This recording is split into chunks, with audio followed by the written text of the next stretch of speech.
ത്രിയേക ദൈവത്തിന്റെ അതിപരിശുദ്ധ നാമം വാഴ്ത്തുമാറാകട്ടെ. കർത്താവിൽ പ്രിയ വിശ്വാസികളുടെ സമൂഹമേ, ഇന്ന് ഒരിക്കൽ കൂടി നമ്മള് എല്ലാവരുമായിട്ട് കാണാൻ ദൈവം അവസരമൊരുക്കി. ഇന്ന് നമ്മളോടൊപ്പം ഒരു വിശിഷ്ട അതിഥി ഉണ്ട്. ഓർത്തഡോക്സ് സഭയുടെ സൺഡേ സ്കൂൾ അധ്യാപകനായിരിക്കുന്ന ബഹുമാനപ്പെട്ട ഷിബു ജേക്കബ് സാറ് നമ്മളോടൊപ്പം ഇന്ന് ലൈവിൽ ജോയിൻ ചെയ്തിട്ടുണ്ട്. ഷിബു ജേക്കബ് സാറിനെ വളരെ സ്നേഹത്തോടെ നിങ്ങൾ ഓരോരുത്തരുടെയും പേരിൽ സ്വാഗതം ആശംസിക്കുന്നു. ഷിബു ജേക്കബ് അച്ഛനെ കേൾക്കാമോ? കേൾക്കാം. ഓക്കെ, ഒത്തിരി സന്തോഷം. ഒത്തിരി സന്തോഷം എന്നെ ഈ മലങ്കര ഓർത്തഡോക്സ് വിശ്വാസ സമൂഹം എന്ന പേജിലേക്ക് ലൈവിന് ക്ഷണിച്ചതിന്. ആൽബിയുടെ ലൈവുകൾ ഞാൻ കേൾക്കാറുണ്ട്. കഴിഞ്ഞ 2 ആഴ്ചയായിട്ട് ഈ സഭയുടെ പാരമ്പര്യങ്ങളെ പറ്റിയുള്ള ആ ലൈവുകൾ കേട്ടിരുന്നു. അതിന്റെ തുടർച്ചയായിട്ടാണല്ലോ നമ്മൾ ഇന്ന് ലൈവ് ചെയ്യാനായിട്ട് ആഗ്രഹിക്കുന്നത്. അതെ, ഞാൻ കഴിഞ്ഞ 2 എപ്പിസോഡുകളിലായിട്ട് വേദപുസ്തകത്തിന്റെ പഴയ നിയമ വേദപുസ്തകത്തിന്റെ ചരിത്രവും പുതിയ നിയമ വേദപുസ്തകത്തിന്റെ എങ്ങനെയാണ് സാഹചര്യം, എന്തുകൊണ്ടാണ് സഭ ക്രോഡീകരിച്ചതെന്നും അതിന്റെ സാഹചര്യം പശ്ചാത്തലമൊക്കെ കഴിഞ്ഞ ദിവസങ്ങളിൽ പറഞ്ഞിരുന്നു. ചുരുക്കി ഒന്ന് പറയുവാണെങ്കിൽ, യഹൂദന്മാർക്ക് 2 വേദപുസ്തകം ഉണ്ടായിരുന്നു. ആദ്യ സമയത്ത് എബ്രായ ഭാഷയിൽ നിന്ന് ഗ്രീക്കിലേക്ക് വിവർത്തനം ചെയ്ത അല്ലെങ്കിൽ പരിഭാഷപ്പെടുത്തിയ സെപ്റ്റുജന്റ് വേദപുസ്തകം, യേശുക്രിസ്തുവിന്റെ കാലത്തുണ്ടായിരുന്ന വേദപുസ്തകം സെപ്റ്റുജന്റ് വേദപുസ്തകമായിരുന്നു. അതിനുശേഷം AD 90 ക്രിസ്തീയ സഭയിലേക്ക് യഹൂദന്മാർ ഒരുപാട് പോകുന്ന കണ്ടപ്പോൾ യഹൂദ റബിമാര് ജാൻമിയ കൗൺസിലിൽ വെച്ച് ആ വേദപുസ്തകത്തെ ചുരുക്കി 39 പുസ്തകം അടങ്ങിയ വേദപുസ്തകമായിട്ട് ക്രോഡീകരിച്ചു. അത് ഇന്നത്തെ സത്യവേദ പുസ്തകത്തെ പോലെ ഉള്ള ചെറിയ വേദപുസ്തകവും, അന്ന് തന്നെ അപ്പോൾ തന്നെ നിലവിൽ 2 വേദപുസ്തകം ഉണ്ടായിരുന്നു. വലിയ വേദപുസ്തകവും ഒട്ടുമിക്ക ക്രിസ്തീയ സഭകളും ഉപയോഗിച്ചിരുന്നത് 15ാം നൂറ്റാണ്ട് വരെ ഉപയോഗിച്ചിരുന്ന വലിയ വേദപുസ്തകമായിരുന്നു.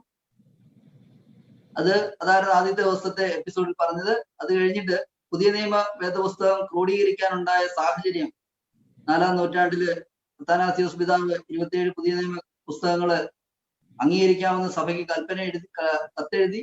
അതുപ്രകാരം പിന്നീട് 3 സുന്നഹദോസ് കൂടിയിട്ട് വേദപുസ്തകം സഭ ക്രോഡീകരിച്ച് സഭയുടെ എഴുതപ്പെട്ട പാരമ്പര്യമായ വേദപുസ്തകം നമുക്ക് തന്നു. ഇതായിരുന്നു ഞാൻ കഴിഞ്ഞ ദിവസങ്ങളിൽ ചെയ്തിരുന്നത്. ഇന്ന് നമുക്ക്, എനിക്ക് തോന്നുന്നു, ഷിബു ജേക്കബ് അച്ഛന് കൂടുതൽ ഇതിനെപ്പറ്റി സംസാരിക്കാൻ പറ്റും. ഒരുപാട് അറിവുകള് അനേകർക്ക് ചൊരിഞ്ഞു കൊടുക്കാൻ കഴിയും. വേദപുസ്തകവും നമ്മുടെ സഭയുമായിട്ടുള്ള ബന്ധം, അതുപോലെ തന്നെ വേദപുസ്തകം ഇന്ന് പലരും പറയുന്ന ഒരു കാര്യമാണ്, അപ്പോസ്തോലിക സഭയിലുള്ളവർക്ക് വേദപുസ്തകത്തെ പറ്റി വേണ്ടത്ര പരിജ്ഞാനമില്ലെന്നും വേദപുസ്തകത്തെ പറ്റി ശരിയായ രീതിയിലല്ല കാഴ്ചപ്പാടുകൾ, അല്ലെങ്കിൽ വേദപുസ്തകത്തിലുള്ള കാര്യങ്ങളെല്ലാം അതുപോലെ പ്രവർത്തിക്കുന്നുണ്ടോ എന്നൊക്കെയുള്ള അനേക സംശയങ്ങളുണ്ട്. അപ്പൊ അതിനെപ്പറ്റി നമുക്കിന്ന് കുറച്ചു നേരം നമ്മുടെ പ്രിയ പ്രേക്ഷകരോട് നമുക്ക് സംസാരിക്കാം. ഷിബുജാനെ ഒരിക്കൽ കൂടി സ്വാഗതം ചെയ്യുന്നു.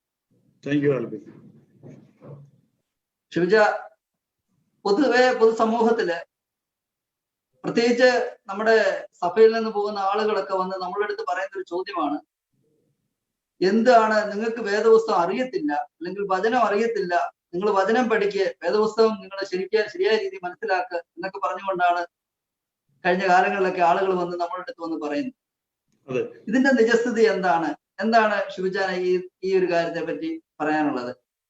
ഓക്കെ, അതിനെപ്പറ്റി പറയാനായിട്ടുള്ളതെന്ന് വെച്ചാൽ, ഈ വെളിയിൽ നിന്ന് വരുന്ന അല്ലെങ്കിൽ മറ്റ് സഭകളിൽ നിന്ന് വരുന്ന അല്ലെങ്കിൽ പ്രൊട്ടസ്റ്റന്റ് വിഭാഗത്തിൽ നിന്ന് വരുന്നവർ മാത്രമല്ല, ഒരുപക്ഷെ നമ്മുടെ സഭകളിലുള്ള ആൾക്കാർക്ക് പോലും ചിലർക്കെങ്കിലും അങ്ങനെ ഒരു ചിന്തയുണ്ട്, നമുക്ക് വേദപുസ്തകം അറിയുന്ന കുറച്ചേ അറിയുള്ളൂ, വാക്യങ്ങൾ അധികം അറിയില്ല, അല്ലെങ്കിൽ അപ്പൊ തന്നെ ഒരു വാക്യം നമ്മൾ ചോദിച്ചാൽ അവർ പറയും നമുക്ക് അത്രയും അറിവില്ലല്ലോ, നമ്മൾ വേദപുസ്തകം പഠിക്കാത്തതുകൊണ്ടല്ലേ. അപ്പം എങ്ങനെയോ നമ്മുടെ ആൾക്കാർക്ക് ഒരു ചിന്തയുണ്ട്, ഈ ബൈബിളിന്റെ സ്ഥാനം എവിടെയാണ്, ബൈബിളിന്റെ സഭയ്ക്ക് മുകളിലാണോ, സഭയ്ക്ക് ഉള്ളിലാണോ, അതോ സഭയെക്കാട്ടിൽ വലുതാണോ? അപ്പൊ അങ്ങനെ ഒരു ചിന്ത ചിലർക്കെങ്കിലും ഉണ്ട് എന്നുള്ളതാണ് മനസ്സിലാവുന്നത്. അപ്പോൾ യഥാർത്ഥത്തിൽ സഭയിൽ, പ്രത്യേകിച്ച് ഓർത്തഡോക്സ് സഭയിൽ, നമ്മുടെ ലിറ്റർജി, നമ്മുടെ ദൈവശാസ്ത്രം, ഇതെല്ലാം രൂപപ്പെട്ടിരിക്കുന്നത് കൃത്യമായും തിരുവെഴുത്തുകളുടെ അടിസ്ഥാനത്തിലാണ്. നമുക്കറിയാം, സഭയുടെ മൂലക്കല്ല് ക്രിസ്തുവാണ്. അതിന്റെ അടിസ്ഥാനം അപ്പോസ്തലന്മാരും പ്രവാചകന്മാരുമാണ്. എഫേസ്യ ലേഖനം 2-ാം അധ്യായത്തിൽ നമ്മളത് വായിക്കുന്നുണ്ട്. ഇനി അങ്ങനെ ക്രിസ്തു അടിസ്ഥാനമായിട്ട്, ക്രിസ്തു മൂലക്കല്ലും അപ്പോസ്തലന്മാരും പ്രവാചകന്മാരും അടിസ്ഥാനമായിട്ട് ഇരിക്കുന്ന ഈ സഭയുടെ 3 ഭിത്തികൾ എന്ന് തന്നെ നമുക്ക് പറയാം. അതിനെ ബലം കൊടുത്തതിനെ നിർത്തുന്ന 3 കാര്യങ്ങൾ എൻ്റെ അറിവിൽപ്പെട്ടിടത്തോളം ദൈവശാസ്ത്രത്തിൽ അധിഷ്ഠിതമായിട്ടുള്ള ഒരു വിശ്വാസ പ്രമാണം. വിശ്വാസ പ്രമാണം എന്ന് ഞാൻ പറയുമ്പോൾ നമ്മുടെ നിത്യ വിശ്വാസ പ്രമാണം മാത്രമല്ല, നമ്മുടെ ഓരോ പ്രാർത്ഥനകളും, ഓരോ ലിറ്റർജിയും, തന്നെ അതെല്ലാം ഓരോരോ വിശ്വാസ പ്രഖ്യാപനങ്ങളാണ്, ഓരോ പാട്ടുകളായാലും എന്തായാലും. രണ്ടാമത്, നമുക്ക് വളരെ വ്യക്തമായി ഡിഫൈൻ ചെയ്തിരിക്കുന്ന ഒരു ആരാധനാ ക്രമമുണ്ട്. പ്രത്യേകിച്ച് പരസ്യ ആരാധന, വിശുദ്ധ കുർബാനയായാലും വിശുദ്ധ പെരുന്നാളുകളുടെ ആരാധനയായാലും നമസ്കാരങ്ങളായാലും കൃത്യമായിട്ട് ഡിഫൈൻ ചെയ്തിരിക്കുന്ന ആരാധനാക്രമങ്ങളുണ്ട്. അതിന്റെ കൂടെ വിശുദ്ധ വേദപുസ്തകമുണ്ട്. അപ്പം ഈ 3 കാര്യങ്ങളും സഭയിൽ, ഒരു അപ്പസ്തോലിക സഭയിൽ ഒരുപോലെ പ്രാധാന്യമുള്ളതാണ്. ദൈവശാസ്ത്രം, അതിന്റെ ആരാധനാക്രമങ്ങൾ, അതിന്റെ വിശുദ്ധ വേദപുസ്തകം. ഒന്നിനും മറ്റൊന്നിനുമുള്ള ഒരു അപ്രമാദിത്വം ഇല്ല, അത്രേ ഉള്ളൂ. അവ പരസ്പര പൂരകങ്ങളാണെന്ന് തന്നെ പറയാം. പരസ്പരം കോംപ്ലിമെന്റ് ചെയ്യുന്നതാണ് ഈ 3 കാര്യങ്ങൾ. അപ്പോ എഴുതപ്പെട്ട പാരമ്പര്യം എന്ന് പറയുന്നത് വിശുദ്ധ വേദപുസ്തകം മാത്രമല്ല. അല്ല, തീർച്ചയായിട്ടും അല്ല. കാരണം നമ്മുടെ ഓരോ പ്രാർത്ഥനകളും നമുക്ക് ശ്രദ്ധിച്ചാൽ അറിയാം. നമ്മുടെ സഭയിൽ പ്രമ്യോനുകളുണ്ട്, സെദറാകളുണ്ട്, അതുപോലെ എഴുതപ്പെട്ട പ്രാർത്ഥനകളും അനേകം ഗീതങ്ങളും ഉണ്ട്. സുറിയാനി ഓർത്തഡോക്സ് സഭയുടെ ഒരു പ്രത്യേകത എന്ന് പറയുന്നത് തന്നെ അതിന്റെ അത്യന്തം മനോഹരമായിട്ടുള്ള ലിറ്റർജി, അതിലെ ആ ഗാനശാഖയാണ്. അതിലെ നമ്മുടെ ഓരോ പാട്ടുകളും വളരെ കൃത്യമായ വിശ്വാസ പ്രഖ്യാപനങ്ങളാണ്. അപ്പം സഭ അവിടെ ഉദ്ദേശിച്ചിരിക്കുന്നത് നമ്മൾ വേദപുസ്തകം മാത്രം വായിച്ചിട്ട് വാക്യങ്ങളുടെ അടിസ്ഥാനത്തിൽ സഭയുടെ ദൈവശാസ്ത്രം രൂപീകരിക്കുക എന്നുള്ളതല്ല. പകരം നമ്മുടെ ലിറ്റർജിയിൽ കൂടെയാണ് നമ്മുടെ സഭാപിതാക്കന്മാർ നമ്മളെ ആ വേദശാസ്ത്രം പഠിപ്പിക്കുന്നതും വേദപുസ്തകം കൃത്യമായ ഒരു രീതിയിൽ നമ്മൾ അത് മുമ്പോട്ട് കൊണ്ടുപോകുന്നതും. ആ ഒരു അടിസ്ഥാനത്തിലാണ് നമ്മൾ അതിനെ മനസ്സിലാക്കേണ്ടത്. അല്ലാതെ ബൈബിളിന് പ്രാധാന്യമില്ലാത്തതല്ല. ഒരുപക്ഷെ അപ്പസ്തോലിക സഭകളല്ലാത്ത ഒരു പ്രൊട്ടസ്റ്റന്റ് ഗ്രൂപ്പിൽ നിന്ന് വരുന്ന ഒരു ആളെ സംബന്ധിച്ചിടത്തോളം ഈ വചന ശുശ്രൂഷ എന്ന് പറഞ്ഞ് ആരാധനയ്ക്ക് പകരം ബൈബിളിൽ നിന്നെടുത്ത ഒരു ഭാഗം എടുത്ത് അതിൽ നിന്ന് സംസാരിക്കുന്ന രീതിയോ അങ്ങനത്തെ കാര്യങ്ങൾ കാണാത്തതുകൊണ്ടായിരിക്കാം ഒരുപക്ഷെ അവർ പറയുന്നത് നിങ്ങൾക്ക് ബൈബിളില് പ്രാധാന്യം ഇല്ല എന്ന് പറയുന്നത്. എന്നാൽ നേരെ മറിച്ച് ആളുകൾക്ക് ധൈര്യവും പ്രത്യാശയൊക്കെ കൊടുക്കുന്ന വാക്യങ്ങളും വചനങ്ങളും ഒക്കെ നമ്മളും പഠിക്കാറുണ്ട്. യഹോവയുടെ അതിനകത്തൊന്നും എനിക്ക് മുട്ടുണ്ടാകില്ല, ഇങ്ങനത്തെ കാര്യങ്ങൾ ചെറുപ്പം പറയുമ്പോൾ പിള്ളേരെയൊക്കെ പഠിപ്പിക്കും. പക്ഷേ ഒരു വേദവാക്യം, ഒരു വേദസ്ഥയിൽ ഒരു വാക്യം ഔട്ട് ഓഫ് കോണ്ടെക്സ്റ്റ് ചെയ്യുന്നു, അതിന്റെ ആ യഥാർത്ഥ ആശയത്തിൽ നിന്നോ എടുത്തു മാറ്റിയിട്ടല്ല നമ്മൾ അത് പഠിക്കേണ്ടത്. അങ്ങനെയല്ല നമ്മുടെ സഭ കൈകാര്യം ചെയ്യുന്നത്. ഒരു ഉദാഹരണം പറഞ്ഞാൽ, ഈ കൊറോണ പുറപ്പെടുമ്പോൾ യെരമ്യാ പ്രവചനത്തിലെ ചില ഭാഗങ്ങളൊക്കെ എടുത്ത് പലരും വാട്സപ്പിലും ഫേസ്ബുക്കിലും ഒക്കെ പേസ്റ്റ് ചെയ്യുന്നുണ്ട്, ദൈവക്രോധമാണെന്ന് പറഞ്ഞിട്ട്. അപ്പോൾ ആ രീതിയിലുള്ള ഒരു രീതി ഒരിക്കലും ശരിയല്ല. നമ്മൾ അങ്ങനെയല്ല അവലംബിക്കേണ്ടത്. അതെ, പക്ഷെ ഈ പൊതുസമൂഹത്തില് മറ്റുള്ളവർ നമ്മളുടെ പേരിൽ പഴി ഏൽപ്പിക്കുക അല്ലെങ്കിൽ നമ്മളെ പറ്റി പറയുന്ന ഒരു എന്താ പറയണ ഒരു തെറ്റായ പ്രചരണം നടത്തുന്നത് വേദപുസ്തകത്തിലെ അനുസരിച്ചല്ല നിങ്ങൾ ചെയ്യുന്നത്, വേദപുസ്തകം അനുസരിച്ചല്ല, ആദിമ സഭാപിതാക്കന്മാർ ഇങ്ങനെ അല്ലായിരുന്നു എന്നൊക്കെ ഉള്ള ആരോപണങ്ങൾ പലയിടത്തുനിന്നും നമുക്ക് കേൾക്കാം. അതിനെപ്പറ്റി ഷിബിച്ചാൻ എന്താ പറയാനുള്ളത്? ഓക്കെ, അതിനെപ്പറ്റി നമുക്ക് പറയാനുള്ളത് എന്താ വെച്ചാൽ, ഞാൻ ആദ്യം പറഞ്ഞതുപോലെ ദൈവശാസ്ത്ര അധിഷ്ഠിതമായിട്ട് ഒരു കറക്റ്റ് ആയിട്ടുള്ള ഒരു ഡോക്ട്രിനിലാണ് നമ്മുടെ വിശ്വാസം പടുത്തുയർത്തിയിരിക്കുന്നത്. അപ്പം എന്തുകൊണ്ടാണ് വിശ്വാസത്തിന്റെ അടിസ്ഥാനമായിട്ട് പഠിക്കുന്നതും ബൈബിൾ എന്ന് പറയുന്ന ഒരു വലിയ ബുക്കാണ്, ഒരു വലിയ ലൈബ്രറി പോലെ 66 ബുക്കുകൾ നമ്മൾ ഉപയോഗിക്കുന്നതിലുണ്ട്, അല്ലെങ്കിൽ 72 ബുക്കുകളുള്ള പൂർണ്ണ ബൈബിളിലുണ്ട്. അതൊരു ലൈബ്രറി പോലെ നമ്മൾ കണക്കാക്കുകയാണെങ്കിൽ പല കാലഘട്ടത്തിൽ എഴുതപ്പെട്ട ബുക്കുകൾ, പല കാലഘട്ടത്തിൽ എഴുതപ്പെട്ട ചരിത്രങ്ങൾ, അങ്ങനെയുള്ള വലിയൊരു ഗ്രന്ഥശേഖരം തന്നെ നമുക്ക് പറയാം.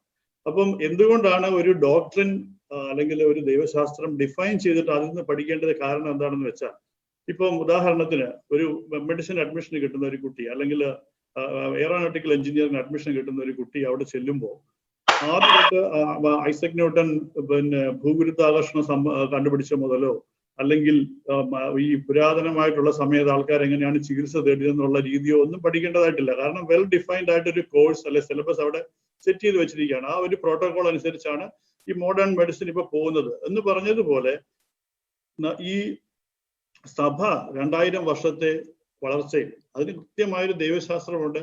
അത് നമുക്ക് തന്നിരിക്കുന്നത് അപ്പസ്തോലന്മാരാണ്, അവരുടെ പിൻഗാമികളായിട്ട് വന്ന താപസ ശ്രേഷ്ഠന്മാരും ദൈവത്തെ ധരിച്ചവരുമായിട്ടുള്ള വളരെ പണ്ഡിതരായിട്ടുള്ള സഭാപിതാക്കന്മാരാണ് നമുക്കത് തന്നിരിക്കുന്നത്. അതുകൊണ്ട് ഒരാൾ തന്നെ ഇരുന്നിട്ട് വേദപുസ്തകം നമുക്ക് ഒരറ്റത്തു നിന്ന് മറ്റേ ഹസ്തം വരെ വായിച്ചിട്ട് നമുക്ക് തന്നെ പഠിക്കാം, അത് മതി എനിക്കെന്ന് ചിന്തിക്കുന്നെങ്കിൽ തീർച്ചയായിട്ടും പല ഉപദേശ പിശകുകളിലേക്കും പോകും. അതുകൊണ്ടാണ് അങ്ങനെ ഇല്ലാത്തത്.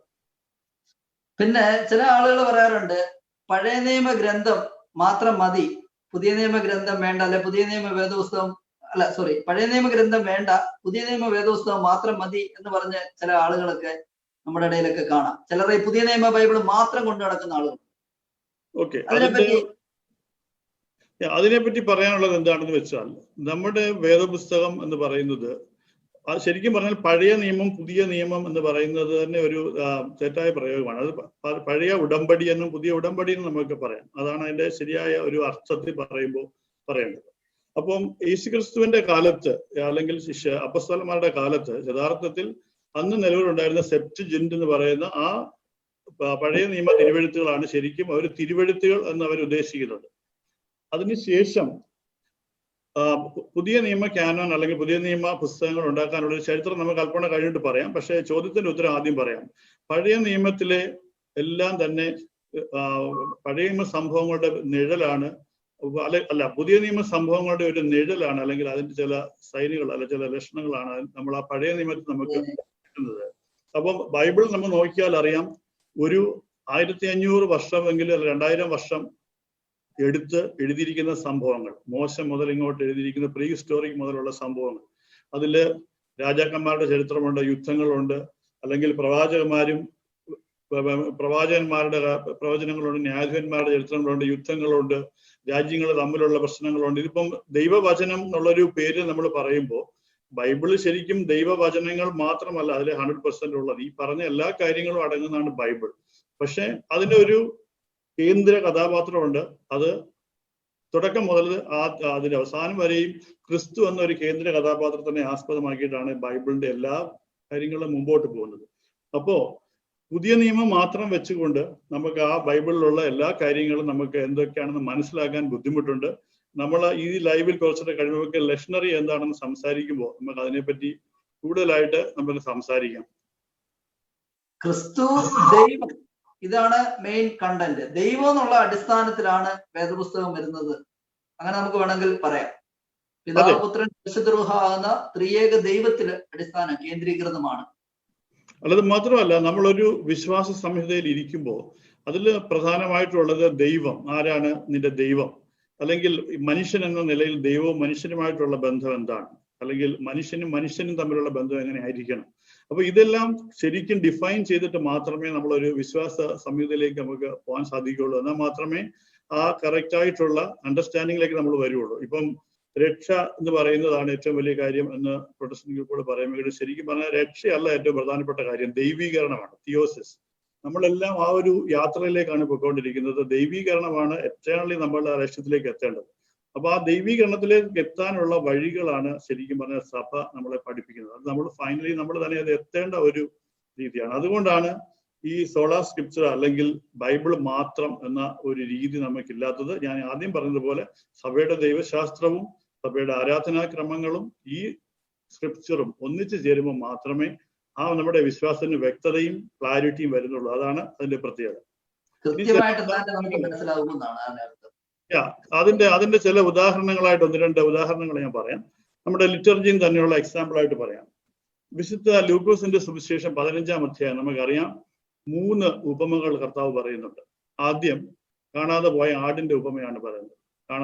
ഒരാൾക്ക് 100 ആടുണ്ടെന്നിരിക്കട്ടെ, അതിലൊന്ന് കാണാതെ പോയാൽ നിങ്ങൾ അതിനെ കണ്ടെത്തുന്നവരെ അന്വേഷിക്കാതിരിക്കുമോ എന്നാണ് കർത്താവ് ചോദിക്കുന്നത്. അത് നമ്മൾ സാധാരണ ഇരുന്നുകൊണ്ട് ഇപ്പം ബൈബിൾ വായിച്ചങ്ങ് പോവാണെങ്കിൽ ഓക്കെ, ആടിനെ കാണാതെ പോയി, അതിന്റെ ഇതാണ്. അടുത്ത കഥ അത് കഴിഞ്ഞു വരുന്ന ഉപമ കാണാതെ പോയ നാണയങ്ങളുടെ ഉപമയാണ്. 10 നാണയങ്ങൾ ഒരു സ്ത്രീക്ക് ഉണ്ടായിരുന്നു, അതിൽ ഒരെണ്ണം കളഞ്ഞു പോയി, അത് കിട്ടുന്നവരെയും അടിച്ചു വാരി എടുക്കുകയാണ്. 3-ാമത്തെ കഥയിൽ 2 പുത്രന്മാരുടെ കഥയാണ്. ഒരു പുത്രൻ നഷ്ടപ്പെട്ടു, മറ്റേത് വീട്ടിലുണ്ട്. പക്ഷെ 2 പേർക്കും ആ പിതാവിനെ തിരിച്ചറിയാൻ പറ്റുന്നില്ല.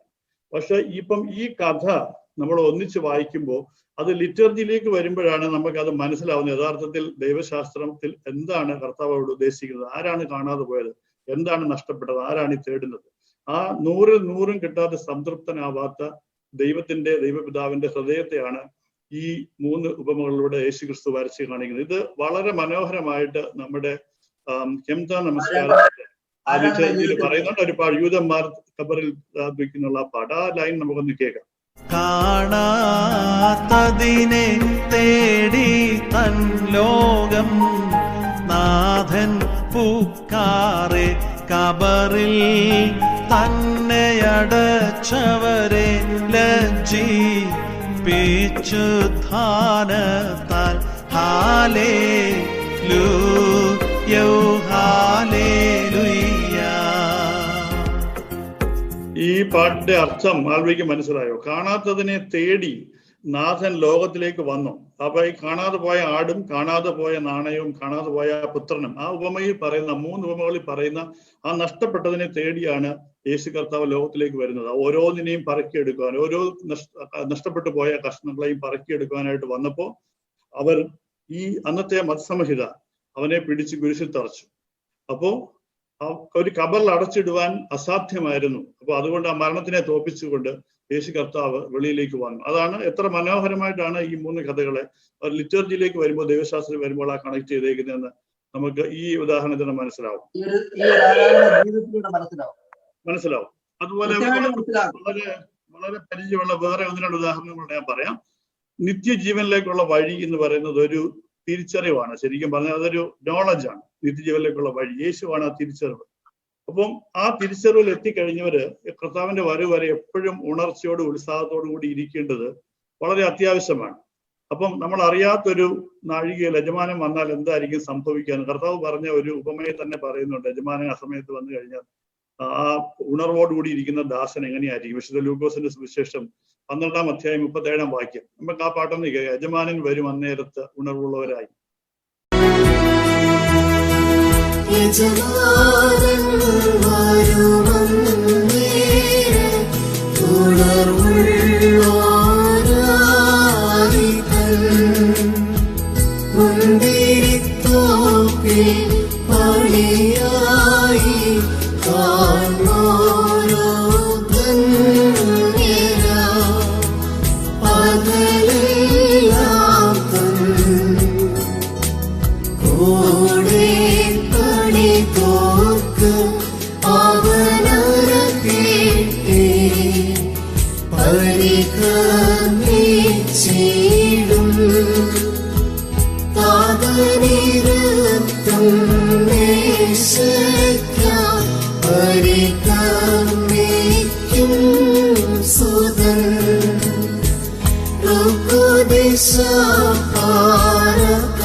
യജമാനൻ വരും അന്നേരത്ത് ഉണർവുള്ളവരായി കാണുന്ന ദാസന്മാർ ഭാഗ്യവാന്മാർ. എന്തുകൊണ്ടെന്നാൽ ആ യജമാനൻ അരകെട്ടി അവരെ പരികർമ്മിക്കും, അവർക്ക് വേണ്ടുന്ന പരിചരണങ്ങൾ ചെയ്യും. അത് കഴിഞ്ഞ് സഭയുടെ ദൈവശാസ്ത്രം ഒരു പടിയും കൂടെ കടന്നിട്ട് നമ്മളോട് പറയുകയാണ്, ആ താതൻ ഇരുത്തുന്ന മേശയ്ക്കായിട്ട്, അതൊരു വലിയൊരു പന്തി ഭോജനമാണ്. അതില് പിതാവാൻ ദൈവമാണ് ആ പന്തി ഭോജനത്തിൽ ഇരിക്കുന്ന. ആ ഭോജനത്തിൽ പുത്രൻ അടുത്ത് നമ്മളെ പരികർമ്മിക്കും, നമുക്ക് വേണ്ടുന്ന സെർവ് ചെയ്യും.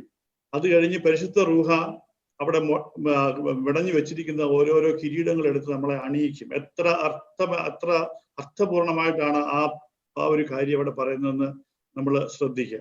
ഇത് ഈ 2 ഉദാഹരണങ്ങൾ കൂടി ഈ നമ്മുടെ ലിറ്റർജി എത്രത്തോളം റിച്ച് ആണെന്നുള്ള കാര്യം മനസ്സിലായി എന്ന് വിചാരിക്കുന്നു. ഇത് യഥാർത്ഥത്തില് നമ്മുടെ ആളുകൾക്ക് ഇത് കൃത്യമായിട്ടുള്ള അറിവില്ലായ്മയാണെന്ന് എനിക്ക് തോന്നുന്നത്. ഈ ഇത്രയും വളരെ വളരെ വളരെ വളരെ അർത്ഥവത്തായ പാട്ടുകള്, എത്രമാത്രം വേദപുസ്തകത്തിലെ വാക്യങ്ങളാണ്. ഒരു പാട്ട് പാടുമ്പോൾ തന്നെ എത്ര വേദപുസ്തക വാക്യങ്ങളാണ് കോട്ട് ചെയ്തെന്നുള്ളത് ഈ മറ്റുള്ളവർ പറയും നിങ്ങൾ വേദപുസ്തകം ഉപയോഗിക്കുന്നില്ല, വേദപുസ്തകത്തിൽ നിന്ന് എടുക്കുന്നില്ല എന്നൊക്കെ ഉള്ളവർക്കുള്ള ഒരു മറുപടിയാണ്. കൃത്യമായിട്ടുള്ള ഒരു ആശയമാണ് ഈ പാട്ടുകളിലൂടെ നമുക്ക് മനസ്സിലാകുന്നത്. ഇതിനു മുന്നേ ശിവച്ചാൻ പറഞ്ഞായിരുന്നല്ലോ, ക്രിസ്തീയ സഭയിൽ നിന്ന് സഭയ്ക്ക് വേണ്ടി ഉണ്ടായ ഒന്നാണ് വിശുദ്ധ വേദപുസ്തകം എന്ന് പറഞ്ഞു, ഇതിനു മുമ്പ് പറഞ്ഞു. ആ അങ്ങനെ പറയുന്നതിന് ആ പ്രധാനപ്പെട്ട കാരണങ്ങൾ എന്തൊക്കെയാണ്? ഓക്കെ, സഭയിൽ നിന്നാണ് എസ്പെഷ്യലി പുതിയ നിയമ പുസ്തകങ്ങൾ ഉണ്ടായത് എന്ന് പറയാനുള്ള കാരണം എന്താണെന്ന് വെച്ചാൽ, അതിന് പുതിയ നിയമ പുസ്തകങ്ങൾ എങ്ങനെയാണ് രൂപീകരിക്കപ്പെട്ടത് എന്നുള്ളതിന്റെ ഒരു ചരിത്രം നമ്മൾ, അല്ലെങ്കിൽ ആ പുസ്തകങ്ങൾ എഴുതപ്പെട്ടതിന്റെ ചരിത്രവും അതിന്റെ ഒരു കാലഘട്ടവും നമ്മൾ ഒന്ന് അറിഞ്ഞിരിക്കുന്നത് നല്ലതായിരിക്കും. അതിന്റെ ഒരു സംഭവം പറയുവാണെങ്കിൽ, ഈ ബൈബിൾ നമ്മൾ യേശു ക്രിസ്തുവിന്റെ സ്വർഗാരോഹണത്തിന് ശേഷമുള്ള കാലം നമ്മളൊന്ന് ചിന്തിക്കുക. അപ്പോസ്തലന്മാരാണ് യേശു ക്രിസ്തു സഭ സ്ഥാപിക്കുന്നു. അത് എല്ലായിടത്തും പോയി പ്രഘോഷിക്കുവാനായിട്ട് കർത്താവ് അവരെ ഏൽപ്പിക്കുകയാണ്. കർത്താവ് സഭയാണ് സ്ഥാപിക്കുന്നത്. കർത്താവ് ഒരു വേദപുസ്തകമോ അല്ലെങ്കിൽ ഒരു സ്ക്രിപ്ചറോ എഴുതി കൊടുക്കുന്നില്ല, അവരോട് എഴുതാനായിട്ട് കൽപ്പിക്കുന്നുമില്ല. അപ്പോ അടുത്ത നമ്മള് അപ്പസ്തോല പ്രവൃത്തികളായാലും പൗലോസ്ലീഹയുടെ ലേഖനങ്ങൾ വായിക്കുമ്പോഴായാലും നമുക്കറിയാം അതിന് കൃത്യമായ ചില കാര്യങ്ങൾ നമുക്ക് മനസ്സിലാവുന്നുണ്ട്. പൗലോസ്ലീഹ ഗലാത്യർക്ക് എഴുതിയ ലേഖനം നമ്മൾ വായിക്കുമ്പോൾ നമുക്കറിയാം, 1-ാമത്തെ അധ്യായം 2-ാമത്തെ അധ്യായം നമ്മൾ വായിക്കുമ്പോൾ അറിയാം, പൗലോസ്ലീഹയുടെ മാനസാന്തരത്തിന് ശേഷം 3 വർഷം കഴിഞ്ഞിട്ടാണ് അദ്ദേഹം പത്രോസിനെ കാണുന്നത്. അതിനുശേഷം 14 വർഷം കഴിഞ്ഞിട്ടാണ് ആ 2 യാത്രകൾക്ക് ശേഷം പൗലോസ്ലീഹ യെരൂശലേമിൽ അപ്പസ്തോലന്മാരെ കാണുന്നത്. എന്ന് പറഞ്ഞതുപോലെ മറ്റ് അപ്പസ്തോലന്മാരും യെരൂശലേമിലായിരിക്കുമ്പോൾ അവര് അല്ലെങ്കിൽ അവിടുന്ന് സമീപ സ്ഥലങ്ങളിലേക്ക് സുവിശേഷം അറിയിക്കാൻ പോകുമ്പോൾ വാമൊഴി പാരമ്പര്യത്തിലായിരുന്നു അവർ കേട്ടതും കർത്താവിൽ നിന്ന് അറിഞ്ഞതുമായിട്ടുള്ള ഉപദേശങ്ങൾ അവരെ ഉൾപ്പെടുത്തുകൊണ്ടിരുന്നത്. അപ്പൊ അത് കൊടുത്തുകൊണ്ടിരിക്കുന്ന ആ ഉപദേശങ്ങളെ വാമൊഴിയായിട്ട് പറഞ്ഞുകൊണ്ടിരുന്നു, എല്ലാവരും ശ്രദ്ധയോടെ കേട്ടുകൊണ്ടിരുന്നു. അങ്ങനെ ഏറ്റവും കുറഞ്ഞത് ഒരു 3 ദശാബ്ദമെങ്കിലും അല്ലെങ്കിൽ 30 വർഷമെങ്കിലും ഇതിങ്ങനെ തുടർന്ന് വന്നു കഴിഞ്ഞപ്പോൾ സഭ വളർന്നു, അപ്പസ്തോലന്മാർ പലരും കൊല്ലപ്പെട്ടു, അവിടെ പല പ്രോസിക്യൂഷൻസ് ഒക്കെ ഉണ്ടായി. അപ്പൊ അങ്ങനെ വന്നു കഴിഞ്ഞപ്പോ ഇത് എഴുതി വെക്കണം അല്ലെങ്കിൽ ആദ്യം പറയുന്നത് പോലെയുള്ള ഒരു കാര്യം ആണെന്ന് അവർക്ക് തോന്നിയില്ല. അപ്പൊ അവർക്ക് ആദ്യം അങ്ങനെ വിചാരമില്ലായിരുന്നെങ്കിലും, കാരണം അവരെ സംബന്ധിച്ചിടത്തോളം തിരുവെഴുത്ത് എന്ന് പറയുന്നത് ആ പഴയ നിയമ പുസ്തകങ്ങളാണ്. പൗലോസ്ലീഹ തീമോഥെയോസ് എഴുതുന്നുണ്ട്, ഈ എല്ലാ തിരുവെഴുത്തും ദൈവശാസ്ത്രീയമാകിയാൽ അത് ഗുണീകരണത്തിനും പ്രബോധനത്തിനും ഉതകുന്നു. അതെന്ന് പറയുമ്പോൾ നമ്മളിപ്പോ ഈ കാലഘട്ടത്തിൽ ഇരുന്നുകൊണ്ട് വായിക്കാൻ നമ്മൾ വിചാരിക്കും എല്ലാ തിരുവെഴുത്തും എന്ന് പറയുന്നത് ഈ പൗലോസ്ലീഹ എഴുതിയ പുസ്തകങ്ങൾ ഉൾപ്പെടെയാണ്. അങ്ങനെയല്ല. പൗലോസ്ലീഹയെ സംബന്ധിച്ചും ആ അപ്പസ്തോലന്മാരെ സംബന്ധിച്ചിട്ടും അവരെ സംബന്ധിച്ചിടത്തോളം ആ തിരുവെഴുത്ത് എന്ന് പറയുന്നത് അന്ന് അവർ ഉപയോഗിച്ചിരുന്ന തിരുവെഴുത്താണ്. അപ്പൊ ഇവരെ സംബന്ധിച്ചിടത്തോളം പുതിയൊരു തിരുവെഴുത്ത് എഴുതാനോ അല്ലെങ്കിൽ അതിനോട് കൂട്ടിച്ചേർക്കാനോ ഉള്ള ഒരു ആലോചന അവരുടെ സ്വപ്നങ്ങളിൽ പോലും ഉണ്ടായിരുന്നതായിട്ട് നമുക്ക് ചിന്തിക്കാൻ പറ്റില്ല.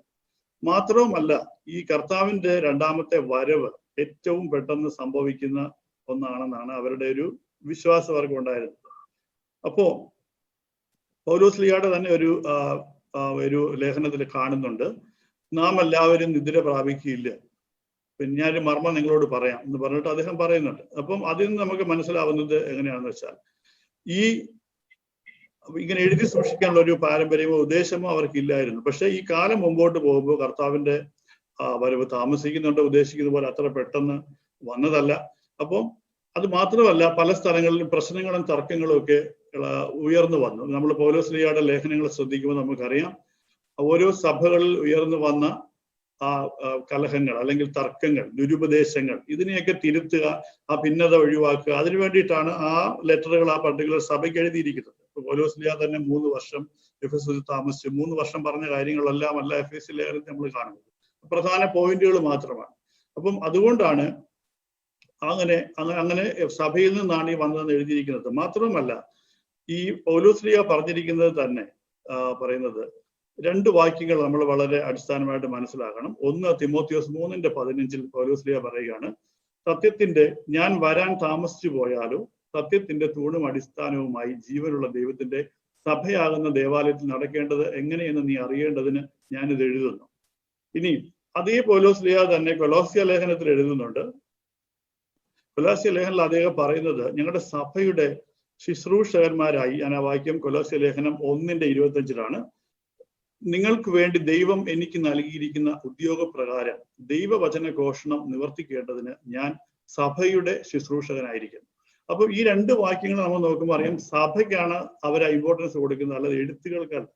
അപ്പം സഭയുടെ ശുശ്രൂഷകന്മാരായിരുന്ന പത്രോസും പൗലോസും ലൂക്കോസും മർക്കോസും ഒക്കെ കാലക്രമേണ എഴുതിയ പുസ്തകങ്ങളാണ് പിന്നീട് നൂറ്റാണ്ടുകൾക്ക് ശേഷം പുതിയ നിയമ കാനോനായിട്ട് അംഗീകരിച്ചിട്ട് നമ്മൾ ഇന്ന് കാണുന്ന രീതിയിലേക്ക് വന്നിരിക്കുന്നത്. അതാണ് ഇതിന്റെ ഒരു ചരിത്രം. അതിന്റെ കൂടെ മറ്റുള്ളൊരു ആരോപണം നമുക്ക് കേൾക്കുന്നതാണ്, സഭയിൽ കാണുന്ന ധൂപക്കുറ്റി ബൈബിളിലുണ്ടോ, മാതാവിനോട് പ്രാർത്ഥിച്ചെന്ന് ബൈബിളിൽ കാണുന്നുണ്ടോ, കുർബാന കൊടുത്തുന്നുണ്ടോ, അച്ഛന്മാർക്ക് ഇങ്ങനെ കുപ്പായി കിട്ടുന്നുണ്ടോ. പക്ഷെ ഇത് കാരണം എന്താണെന്ന് വെച്ചാൽ, ബൈബിളിന്റെ അല്ലെങ്കിൽ സഭയുടെ ഡേ ടു ഡേ ലൈഫ് എങ്ങനെയാണെന്ന് എഴുതി വെച്ചിരിക്കുന്ന ഡയറി കുറിപ്പല്ല പുതിയ നിയമ പുസ്തകങ്ങൾ. അതിനോട് പാരമ്പര്യങ്ങളും അതിന്റെ ഹിസ്റ്ററിയും നമ്മൾ ചേർത്ത് വെക്കുമ്പോഴാണ് നമുക്ക് കൃത്യമായിട്ടുള്ളൊരു ചിത്രം ലഭിക്കുന്നത്. ഞാനൊരു ഉദാഹരണം പറയാം. എൻ്റെ ഒരു ഫ്രണ്ട് ഉണ്ട്, ജിജി. അദ്ദേഹം ഇപ്പൊ സൗദിയിലാണുള്ളത്. അപ്പൊ ജിജിയുടെ ഫാദർ, ഞങ്ങളുടെ അദ്ദേഹത്തിനെ അച്ചാച്ചൻ എന്നാണ് വിളിക്കുന്നത്, പപ്പ, ജിജിയുടെ പപ്പ. അപ്പൊ ജിജിയുടെ പണ്ട് കുറെ വർഷങ്ങൾക്ക് മുമ്പാണ്, അപ്പോൾ നമ്മൾ ഈ ഇമെയിലും വാട്സപ്പൊക്കെ വരുന്നതിന് മുമ്പ് കത്തുകളാണല്ലോ അന്ന് വന്നുകൊണ്ടിരിക്കുന്നത്. അപ്പൊ ജിജിയുടെ പപ്പ എഴുതുന്ന എഴുത്തുകൾക്കകത്തല്ല, അദ്ദേഹം നല്ലപോലെ വായിക്കുന്ന ഒരു മനുഷ്യനും എക്സ്പീരിയൻസ് ഉള്ള ഒരു മനുഷ്യനാണ്. അപ്പൊ ആ വരുന്ന എഴുത്തുകൾക്കകത്തെല്ലാം വീട്ടുവിശേഷങ്ങൾ അതിനെക്കാട്ടി കൂടുതലായിട്ട് പണ്ട് ജവഹർലാൽ നെഹ്റു ഇന്ദിരാഗാന്ധിക്ക് എഴുതിയ എഴുത്തെന്ന് പറഞ്ഞ ഒരു അച്ഛൻ മകൾക്ക് എഴുതിയ എഴുത്തെന്ന് പറഞ്ഞതുപോലെ വളരെ നല്ല രസകരമായ ഉപദേശങ്ങളും കാര്യങ്ങളും ഒക്കെ നിറഞ്ഞിരിക്കുന്ന നല്ല മനോഹരമായിട്ടുള്ള എഴുത്തുകളാണ്. അപ്പൊ ജിജി ഞങ്ങളെ കൂടെ ഒക്കെ വായിക്കുകയും ഈ എഴുത്തുകൾ. അപ്പൊ എല്ലാ മാസം 1-2 എഴുത്തുകൾ വരുമ്പോൾ അതിനകത്തെല്ലാം എന്തെങ്കിലും നമുക്ക് അറിയാനുള്ള പുതിയൊരു അറിവുണ്ടായിരിക്കും. അപ്പം ജിജി അന്നത്തെ കാലത്ത് ആൽബിക്ക് അറിയാം, നമ്മൾ ആ എഴുത്തുകളൊക്കെ സൂക്ഷിച്ചു വെക്കുന്ന പതിവുണ്ട്. അന്ന് ഒരു ഫയലിനകത്താക്കി കെട്ടി വയ്ക്കുക. അന്ന് ഇന്നത്തെ പോലെ ഈ മൊബൈൽ ഫോണുകൾ നമുക്ക് ഇൻസ്റ്റന്റ് ആയിട്ട് വർത്താനം പറയുന്ന എഴുത്ത് വരണമെങ്കിൽ കുറെ ദിവസങ്ങൾ വേണം. അപ്പൊ ഇങ്ങനെ വന്നിരിക്കുന്ന കുറെ എഴുത്തുകളുമായിട്ട് ഞാനൊരു 10 വർഷം കഴിയുമ്പോൾ ജിജിയുടെ വീട്ടിലോട്ട് ചെല്ലുവാൻ അവിടെ ചെല്ലുന്ന കാര്യങ്ങൾ, അപ്പൊ അവരോട് ചെല്ലുമ്പോൾ എന്തെങ്കിലും ഒരു കാര്യം ചെയ്യുന്നു, ഇങ്ങനെയല്ലോ നിങ്ങളുടെ അച്ചാച്ചൻ എഴുതിയിട്ടില്ലല്ലോ, നിങ്ങളുടെ അച്ചാച്ചന്റെ കത്തിനകത്ത് കണ്ടില്ലല്ലോ എന്ന് ഞാൻ ചോദിച്ചാൽ എങ്ങനെ ഇരിക്കും? അതേ മനുഷ്യനാണ് ഈ വേദപുസ്തകം എടുത്തുകൊണ്ട് ഇറങ്ങിപ്പോയിട്ടുള്ള, അല്ലെങ്കിൽ 16-ാം നൂറ്റാണ്ടിലെ ആ റിഫോർമേഷൻ മൂവ്മെന്റിനും ഡോക്ടറിനും ആ സഭയുടെ ദൈവശാസ്ത്രവും പുറകെ വെച്ചിട്ട് ഈ എഴുത്തുകൾ മാത്രം എടുത്തുകൊണ്ട് പോയവർക്ക് പറ്റിയിരിക്കുന്നത് എന്താണ്? സഭയുടെ പാരമ്പര്യത്തിലല്ല അവിടെ അവർ നിൽക്കുന്നത്. പാരമ്പര്യം എന്താണെന്ന് അവർക്ക് അറിയുന്നില്ല, മനസ്സിലാവുന്നില്ല. അതുകൊണ്ടാണ് ഈ ചോദ്യങ്ങളെല്ലാം വരുന്നത്. അപ്പൊ ഒരു പ്രത്യേക സാഹചര്യത്തിലാണ് ഈ വേദപുസ്തകത്തെ അല്ലെങ്കിൽ പുതിയ പുസ്തകങ്ങളെല്ലാം എഴുതി വെക്കാനുണ്ടായ ഒരു സാഹചര്യം ഉണ്ട്. അല്ല വെറുതെ അങ്ങ് എഴുതി വെച്ചതല്ല. ആ പ്രത്യേക സാഹചര്യത്തിലാണ് ഈ അപ്പോസ്തലന്മാരെല്ലാം അല്ലെങ്കിൽ സുവിശേഷകന്മാര് എഴുതി വെക്കുന്നത്. അവർക്ക് കിട്ടിയ വാമൊഴിയുടെ അനുസരിച്ച് അവർക്ക് കിട്ടിയ ആ ദൈവത്തിന്റെ ദൈവിക പദ്ധതികളുടെ ആ അറിവുകൾ അവരത് ശേഖരിച്ചു വെച്ചു, അത് പകർന്നു നൽകി. അതെ, അങ്ങനെയാണത് സംഭവിച്ചത്. അതുകൊണ്ടാണ് ഈ പാരമ്പര്യത്തിന് അതിൻ്റെതായ ഒരു പ്രാധാന്യം പൗലോസ് പറയും, നമ്മൾ വായിക്കുന്നുണ്ട്. തെസ്സലോനിക്ക ലേഖനത്തിലാണ് അതുള്ളത്. 2 തെസ്സലോനിക്കർ 2:15 നമ്മൾ വായിക്കാം. ആകയാൽ സഹോദരന്മാരെ, നിങ്ങൾ ഉറച്ചു നിന്ന് ഞങ്ങൾ വാക്കിനാലോ ലേഖനത്താലോ ഉപദേശിച്ചു തന്ന പ്രമാണങ്ങളെ മുറുകെ പിടിച്ചുകൊള്ളുകയും. ഇതിനെപ്പറ്റി ആൽബി 2 ദിവസം കഴിഞ്ഞ ലൈവില് വിശദമായിട്ട് പറഞ്ഞാണ് ഈ പ്രമാണം എന്ന് ട്രാൻസ്ലേറ്റ് ചെയ്തേക്കുന്നത്. പ്രമാണമല്ല, പാരമ്പര്യമാണ് അത്. അപ്പം എഴുതപ്പെട്ട പാരമ്പര്യങ്ങളും എഴുതപ്പെടാത്ത പാരമ്പര്യങ്ങളും ഉണ്ട്. അപ്പോൾ നമ്മുടെ സഭയുടെ പാരമ്പര്യങ്ങൾ ചിലത് എഴുതി വെച്ചിരിക്കുന്നത് ബൈബിളിലുണ്ട്. എഴുതപ്പെടാത്ത പാരമ്പര്യങ്ങൾ നമ്മുടെ സഭയുടെ ട്രഡീഷനായിട്ട് സഭയിൽ തന്നെ നിൽക്കുന്നു. അപ്പം ഇന്ന് ശരിക്കും പറഞ്ഞാൽ ഇന്ന് നമ്മൾ ഈ കാണുന്ന രീതിയിൽ ഈ ബൈബിൾ നമ്മുടെ കയ്യിൽ കിട്ടുന്നത് തന്നെ സഭയുടെ ഒരു പാരമ്പര്യമാണ്. നമുക്കറിയാം, ഈ ബൈബിള് അച്ചടി വന്നതിന് ശേഷമാണ് ഇങ്ങനെ ഒരു ബുക്കായിട്ട് നമുക്ക് പ്രിന്റ് ചെയ്യാൻ പറ്റുന്നത്. അതിന് മുമ്പ് ഇതെല്ലാം ചുരുളുകളായിരുന്നു. അല്ലെങ്കിൽ ആ തിരുവെഴുത്തുകളെല്ലാം സ്ക്രോൾസ് ആണ് എഴുതി വെക്കുന്നത്. അപ്പം ഈ സ്ക്രോൾസ് ആയിട്ട് എഴുതി വെച്ചിട്ട് ആ ഒരു സഭയിൽ നിന്ന് അല്ലെങ്കിൽ ഒരു അപ്പസ്തോലൻ മറ്റൊരു സഭയിലേക്ക് അയക്കുമ്പോൾ ഈ എങ്ങനെയാണ് അവരത് സൂക്ഷിച്ചു വെച്ചത്? ആ സൂക്ഷിച്ചു വെച്ചത് തന്നെ ഓർത്തഡോക്സിയുടെ ഒരു പാരമ്പര്യത്തിന്റെ ഫലം കൊണ്ടാണ്. അല്ലെങ്കിൽ അവർ അന്ന് എടുത്ത് നമുക്ക് ഇന്നത് കിട്ടുകയില്ല. അപ്പൊ നമുക്കെന്നറിയാം, നമ്മുടെ പള്ളികളിൽ ബാവാ തിരുമേനിയുടെ ഒരു കൽപ്പന വരികയാണ്. നമ്മൾ എങ്ങനെയാ അത് വായിക്കുന്നത്? അത് വളരെ ബഹുമാനപൂർവ്വം ഭക്തിപൂർവ്വമാണ് അത് വായിക്കുന്നത്. എല്ലാവരും എഴുന്നേൽപ്പിച്ച് നിർത്തിയിട്ടൊക്കെയാ വായിപ്പിക്കുന്നത്. അതെ, അച്ഛന്മാര് പ്രത്യേകം അനൗൺസ് ചെയ്യാറ് പോലും ഉണ്ട്. ബാവാ തിരുമേനിയുടെ കൽപ്പന വന്നിട്ടുണ്ട്, ആരും ഇരിക്കരുത്. അപ്പൊ എല്ലാവരും സഭ മുഴുവൻ എണ്ണിച്ചു നിന്ന് അതിന് 2 സൈഡിലും മെഴുകുതിരി കത്തിച്ച് പിടിച്ച് വളരെ ഭക്തിയാദരപൂർവ്വമാണ് നമ്മൾ കൽപ്പനകൾ വായിച്ചുകൊണ്ടിരുന്നത്. ഇപ്പം ചില കൽപ്പനകളൊക്കെ വാട്സപ്പിൽ കറങ്ങി നടക്കുന്നത് അത് സന്ദർഭവശാൽ പറഞ്ഞതേ ഉള്ളൂ. അത് അങ്ങനെ ചെയ്യുന്നത് ശരിയല്ല. ശരിക്കും നമ്മുടെ കൽപ്പനകളെല്ലാം അത്ര കൃത്യമായിട്ടാണ് വായിച്ചുകൊണ്ടിരുന്നത്. അപ്പം ഈ ഒരു പാരമ്പര്യം എന്ന് പറയുന്നത് സഭയുടെ പാരമ്പര്യമാണ്. ഒരു ബിഷപ്പിന്റെയോ ഒരു സഭ തലവന്റെയോ എഴുത്തുകൾ വരുമ്പോൾ അതങ്ങനെ വായിക്കുന്നത്. നമ്മൾ ഈ ഒരു പാരമ്പര്യം നമ്മൾ പുറമോട്ട് ചിന്തിക്കുവാണെങ്കിൽ, നമുക്ക് പുറമോട്ട് പോകുമ്പോൾ വടശ്ശേരി തിരുമേനിയുടെയോ പരിമള തിരുമേനിയുടെയോ ഒക്കെ ഒരു കൽപ്പന വായിക്കുന്നത് ഒന്ന് ചിന്തിച്ചു നോക്കുക. അവിടെ നിന്ന് പുറമോട്ട് പോയി നമ്മൾ ഒരു 3-ാം നൂറ്റാണ്ടിലോ 8-ാം നൂറ്റാണ്ടിലോ ചെല്ലുമ്പോൾ അന്ന് ജീവിച്ചിരുന്ന ഒരു ബിഷപ്പിന്റെ ഒരു ലെറ്റർ അവർ വായിക്കുന്നത് നോക്കുക. അങ്ങനെ AD 367 ഈസ്റ്ററിനോടനുബന്ധിച്ച് എഴുതിയ ഒരു അത്താനാസ്യോസ് പിതാവിന്റെ ഒരു കൽപ്പന വായിക്കുന്ന രംഗം ഒന്ന് ആലോചിച്ച് നോക്കിക്കേ. അവിടെ അദ്ദേഹം ലിസ്റ്റ് ചെയ്യുവാണ്, ഞാൻ ഈ താഴെ പറയുന്ന 27 പുസ്തകങ്ങൾ സഭയുടെ കാനൻ, പുതിയ നിയമ കാനനായിട്ട് തിരഞ്ഞെടുക്കാനായിട്ട് ഞാൻ റെക്കമെൻഡ് ചെയ്യുന്നു. അതൊരു പാരമ്പര്യമാണ്. അപ്പൊ അവിടുന്ന് പിന്നെയും പുറമോട്ട് നമ്മൾ വായിക്കുമ്പോൾ 1-ാം നൂറ്റാണ്ടിൽ എത്തുമ്പോൾ ഒരു സഭയിൽ പൗലോസ്ലീഹായുടെ ഒരു എഴുത്ത് ഇതുപോലെ വായിച്ചിട്ടുണ്ട്, അല്ലെങ്കിൽ പത്രോസ്ലീഹയുടെ എഴുത്ത് വായിച്ചിട്ടുണ്ട്, അല്ലെങ്കിൽ മത്തായി സ്ലീഹ എഴുതിയ ഒരു സുവിശേഷത്തിന്റെ ഭാഗം വായിച്ചിട്ടുണ്ട്. അപ്പൊ അന്ന് വായിച്ച ആ പാരമ്പര്യം നമ്മൾ സഭയിൽ നിന്ന് പുറമോട്ട് വായിക്കുമ്പോഴാണ് നമ്മൾ ആ സഭയുടെ ഓർത്തഡോക്സിയുടെ ആ ഒരു മഹത്വം നമുക്ക് മനസ്സിലാകുന്നത്. ഓർത്തഡോക്സിയുടെ ഏറ്റവും വലിയൊരു പ്രത്യേകതയും ഒരു പാരമ്പര്യവുമാണ് ഈ വേദപുസ്തകം നമുക്കിന്ന് കിട്ടിയത്. സാന്ദർഭികമായിട്ട് പറയട്ടെ, നാളെ എല്ലാ പിതാക്കന്മാരെയും ഓർക്കുന്ന നോയമ്പിനുമുള്ള ആ ഞായറാഴ്ചയാണ് നാളെ വരുന്നത്. നമുക്ക് ഈ സമയം നമ്മളിൽ നിന്ന് വാങ്ങിപ്പോയിരിക്കുന്ന ഈ പിതാക്കന്മാരെയും ഈ അപ്പസ്തോലിക കാലം മുതൽ നമുക്ക് ഈ വിശ്വാസം പകർന്നു തന്ന എല്ലാ വിശുദ്ധ പിതാക്കന്മാരെയും, മലങ്കരയിലേക്ക് ഈ വിശ്വാസം കൊണ്ടുവരാൻ വഴിയൊരുക്കിയ പിതാക്കന്മാരെയും, നമ്മുടെ ആത്മീയ പിതാക്കന്മാരെയൊക്കെ ഓർത്തുകൊണ്ട് നമുക്ക് നമ്മുടെ ദൈവസുതന്മാരായിടുവാനുള്ള പാട്ട് നമുക്കൊന്ന് കേൾക്കാം.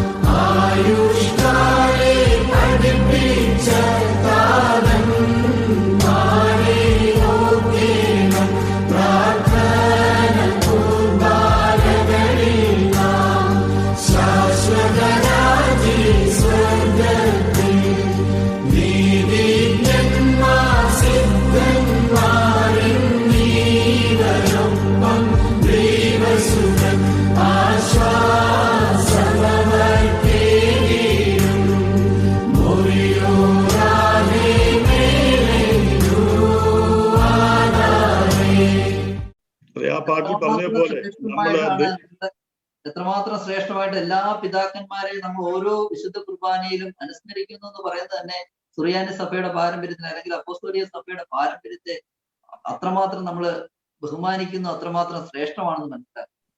അതെ, അപ്പൊ നമ്മൾ സംസാരിച്ചിട്ടിരുന്ന വിഷയത്തിലേക്ക് തന്നെ തിരിച്ചു വരാം. എങ്ങനെയാണ് ആദ്യത്തെ ആ പുസ്തകങ്ങൾ എഴുതപ്പെട്ടതെന്നുള്ളത്.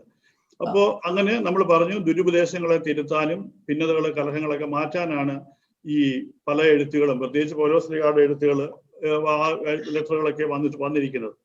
പിന്നെ സുവിശേഷങ്ങളുടെ ഈ വാഗ് രൂപത്തിലുള്ള അല്ലെങ്കിൽ വാമൊഴിയായിട്ടുള്ള ഒരു പ്രചരണം എങ്ങനെയാണെന്ന് നമ്മൾ ആദ്യം പറഞ്ഞു. ആദിമസഭയിൽ അവർക്ക് എഴുതി വെക്കുന്നതിനെക്കാട്ടിൽ കേൾക്കുന്നതിനോടായിരുന്നു കൂടുതൽ ഇൻട്രസ്റ്റ്. ആ കാലഘട്ടത്തിൽ അങ്ങനെയായിരുന്നു. കാരണം കള്ള എഴുത്തുകാരുണ്ട്, അത് വെരിഫൈ ചെയ്യാനുള്ള കാര്യങ്ങളില്ല. അങ്ങനെ വരുമ്പോൾ വാമൊഴിയായിട്ട് കേട്ട് മനസ്സിലാക്കുന്നതാണ് നമുക്ക് അന്നത്തെ കാലത്തെ ആൾക്കാർക്ക് ഏറ്റവും പ്രിയമായിട്ടുണ്ടായിരുന്നത്. ആ ഒരു വാഗ് പാരമ്പര്യം തന്നെ നമ്മൾ സുവിശേഷം വായിക്കുമ്പോൾ നമുക്ക് മനസ്സിലാവും. ഒരു കഥ നറേറ്റ് ചെയ്യുന്ന പോലെയാണ് ഈ പ്രത്യേകിച്ച് മർക്കോസിന്റെ സുവിശേഷം നോക്കുക, അല്ലെങ്കിൽ വിശുദ്ധ ലൂക്കോസിന്റെ സുവിശേഷം നോക്കുക. ഒരാള് വെർബലി നമ്മൾ വായിച്ച് പറയുന്ന പോലെയാണ് അത്. നമുക്ക് ഒരാൾ വായിച്ച് കേൾക്കാൻ എന്ത് രസമാണെന്ന് ആലോചിച്ച് നോക്കുക. ആ ബൈബിൾ നമ്മൾ സ്വയം വായിക്കുന്നതിനെക്കാട്ടും അത് വായിക്കുന്ന കേൾക്കാനാണ് രസം. കാരണം അത് വാമൊഴിയായിട്ടുള്ള ഒരു സ്റ്റൈലാണ്, അത് ശൈലിയാണ് ആ എഴുതി വെച്ചിരിക്കുന്നത്.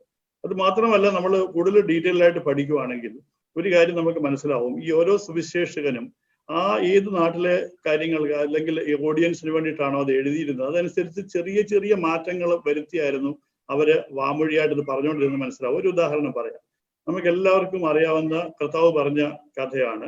ആ ഒരു ഉദാഹരണമാണ്, എന്റെ ഈ വചനങ്ങൾ കേട്ട് ചെയ്യുന്നവനെല്ലാം പാറമേൽ വീട് പണിത മനുഷ്യനോട് തുല്യം. മത്തായിയുടെ സുവിശേഷത്തിൽ എഴുതിയേക്കുന്നതാണ്, പാറമേൽ വീട് പണിത മനുഷ്യനോട് തുല്യം. കാരണം വലിയ മഴ വന്നു, കാറ്റടിച്ചു, ആ വീടിനൊന്നും സംഭവിച്ചില്ല. ഇപ്പൊ നമുക്ക് അറിയാം, പാറയും മലകളും മാത്രം നിറഞ്ഞിരിക്കുന്ന ഒരു സ്ഥലത്ത് ഒരു മഴ പെയ്താൽ എങ്ങനെയായിരിക്കും? വെള്ളത്തിന്റെ കുത്തൊഴുക്കുണ്ടാവും മലകളിൽ, ഇല്ലേ, വാദിയൊക്കെ പോലെ.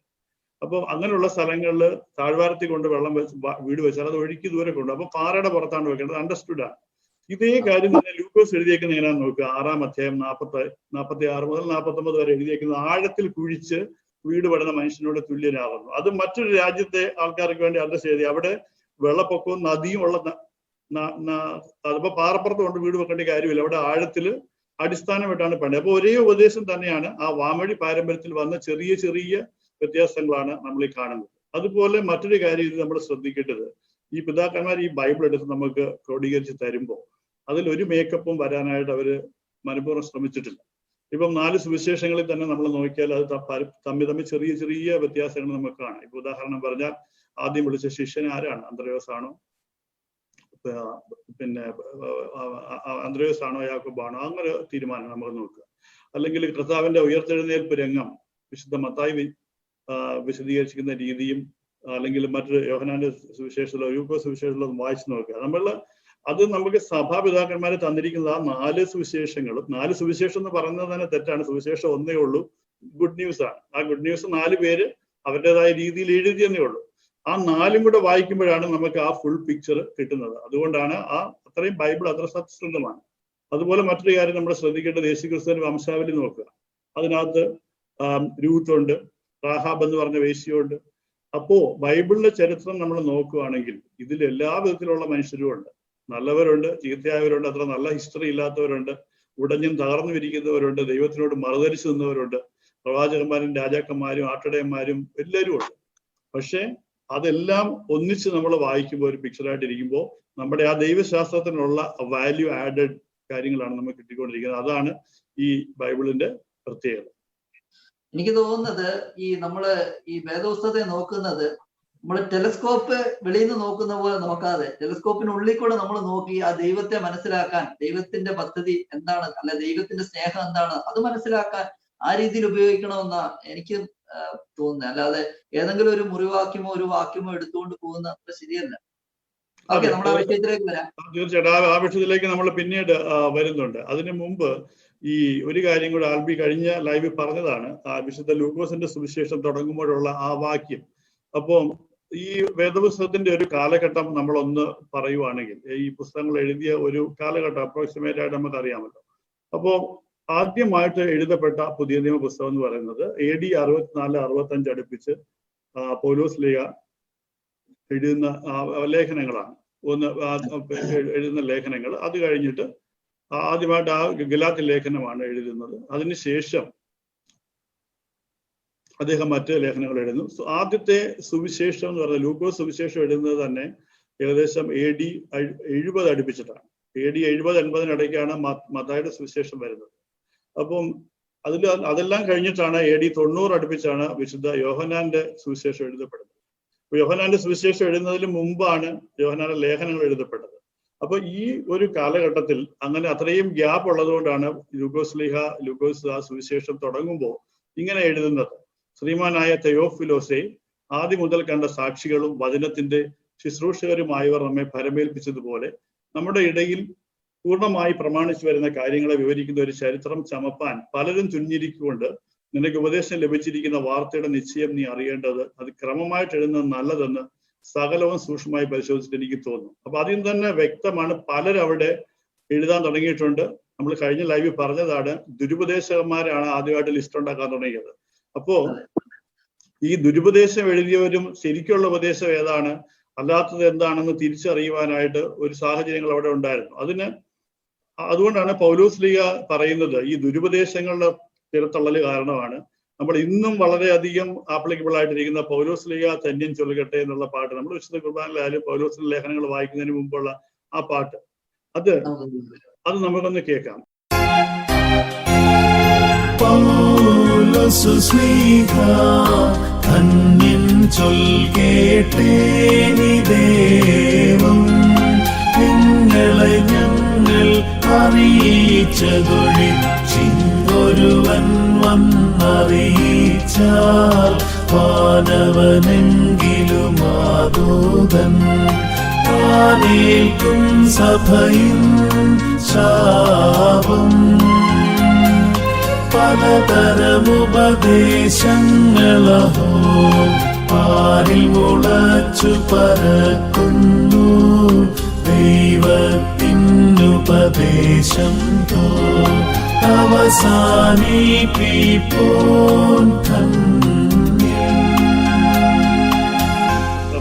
ഗലാത്യക്കാരോട് അവരെ സഹായിക്കുവാണ്. പലതരം ഉപദേശങ്ങൾ നടക്കുന്നു, നിങ്ങൾ എങ്ങനെയാണ് അത് തെറ്റി മാറിപ്പോയത്?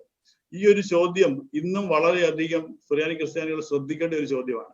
പലതരം ഉപദേശങ്ങൾ വരുമ്പോൾ, അല്ലെങ്കിൽ ഈ ബൈബിള് മാത്രം കാണിച്ചുകൊണ്ട് അല്ലെങ്കിൽ നിങ്ങളുടെ വീട്ടിൽ അല്ല നിങ്ങളുടെ അടുത്ത് വന്നിട്ട് നിങ്ങളുടെ സഭ ഈ ചെയ്തത് ശരിയാണോ, നിങ്ങൾ ഈ ഫോളോ ചെയ്യുന്ന വിശ്വാസം ശരിയാണോ എന്ന് ചോദിക്കുമ്പോൾ ശരിയാണല്ലോ, ഇതിപ്പോ ഇങ്ങനെ പറഞ്ഞിട്ടുണ്ടല്ലോ എന്ന് ചിന്തിക്കുമ്പോൾ നിങ്ങൾ ഒരു നിമിഷം ചിന്തിക്കുക, സഭയുടെ 3 ഭിത്തികളിൽ ഒരെണ്ണമാണ് ഈ ബൈബിൾ. ബാക്കി സഭയുടെ ഡോക്ടറിൽ അല്ലെങ്കിൽ സഭയുടെ ഉപദേശങ്ങൾ നിന്നുകൊണ്ട് അതിലൂടെ ഇതിനെ വായിക്കുമ്പോഴാണ് അതിന്റെ പൂർണ്ണത വരുന്നത്. അല്ലാതെ നമ്മൾ എവിടുന്നെങ്കിലും ഓരോ വാക്യങ്ങൾ എടുത്തിട്ട് അതിനെ പറയുന്നതല്ല.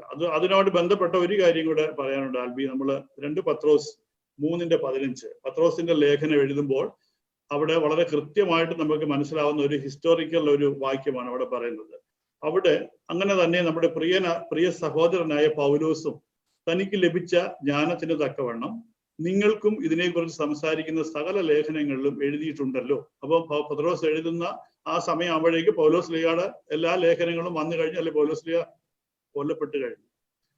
അപ്പൊ അവയിൽ ഗ്രഹിപ്പാൻ പ്രയാസമുള്ളത് ചിലതുണ്ട്, അറിവില്ലാത്തവരും അസ്ഥിരന്മാരുമായവർ ശേഷം തിരുവെഴുത്തുകളെ പോലെ അതും തങ്ങളുടെ നാശത്തിനായിട്ട് കൂട്ടിക്കളയുന്നു. അതാണ് സംഭവിച്ചുകൊണ്ടിരിക്കുന്നത്. ഈ കോട്ടിക്കളച്ചിൽ കാരണമാണ് ഇത്രയധികം നമ്മുടെ സഭയിൽ നിന്ന് അവിശ്വാസം നഷ്ടപ്പെട്ട് അല്ലെങ്കിൽ മറ്റുള്ള കൾട്ട് ഗ്രൂപ്പുകളിലേക്കും മോഡേൺ സഭകളിലേക്കും ഒക്കെ ആൾക്കാർ പോയിക്കൊണ്ടിരിക്കുന്നത്. അപ്പോൾ അടുത്തായിട്ട് നമുക്ക് ഈ അഥാനസ്യൂസ് പിതാവ് 27 പുസ്തകങ്ങളെ ലിസ്റ്റ് ചെയ്തത് ആൽബി കഴിഞ്ഞ ലൈവില് പറഞ്ഞതാണ് ഇല്ലേ? അപ്പം ആ സമയത്ത് ഉണ്ടായിരുന്ന മറ്റ് ലേഖനങ്ങളെ പറ്റി കൂടെ ഒന്ന് പറഞ്ഞാലോ? ആൽബിക്ക് അതിനെ പറ്റി കഴിഞ്ഞ ലൈവിൽ പറയാൻ വിട്ടുപോയിരുന്നു. അല്ല, പറഞ്ഞിരുന്നില്ലേ? ആ ക്രോഡീകരിക്കുന്ന സമയത്ത് ഉണ്ടായിരുന്ന മറ്റ് പുസ്തകങ്ങളെ പറ്റി അറിയാമോ? ഓക്കെ, അങ്ങനെ ഞാൻ തന്നെ പറയാം. ഈ അഥാനസ്യൂസ് പിതാവ് ഈ AD 367 ഈ 27 പുസ്തകങ്ങളുടെ ലിസ്റ്റ് ചെയ്യുമ്പോൾ നമ്മളൊരു കാര്യം മനസ്സിലാക്കണം. അതിനു മുമ്പ് AD 325 നിഖ്യ വിശ്വാസ പ്രമാണം ക്രോഡീകരിച്ച് കൃത്യമായിട്ട് അത് ചെയ്തതിനു ശേഷമാണ് ആ സഭയുടെ വിശ്വാസത്തിലേക്ക് ഉതകുന്നത് എന്ന രീതിയിൽ ഈ പുതിയ നിയമ പുസ്തകങ്ങളെ ലിസ്റ്റ് ചെയ്തിരിക്കുന്നത്. അത് നമ്മൾ ഒരു കാര്യം മനസ്സിലാക്കേണ്ടത്, ആ സമയത്ത് ഈ കാണുന്ന 27 പുസ്തകങ്ങൾ മാത്രമല്ല നിലവിലുള്ളതെന്നുള്ള. ഇപ്പം നിങ്ങളൊന്ന് വിക്കിപീഡിയയിൽ എടുത്ത് നോക്കിയാൽ അറിയാം അന്നത്തെ ഗോസ്പൽസ് ഏതൊക്കെയാണെന്ന് നോക്കിയാൽ ഞാൻ ചിലത് മാത്രം ഒന്ന് വായിക്കാം. Gospel of Thomas, gospel of Marcion, gospel of Basilides, gospel of truth, ഇങ്ങനെ കുറെ, ഗോസ്പൽ ഓഫ് മേരി, ജൂദാസിന്റെ സുവിശേഷം, പിന്നെ gospel of Egyptians, gospel of Philip, ഇങ്ങനെ കുറേ ഉണ്ട്.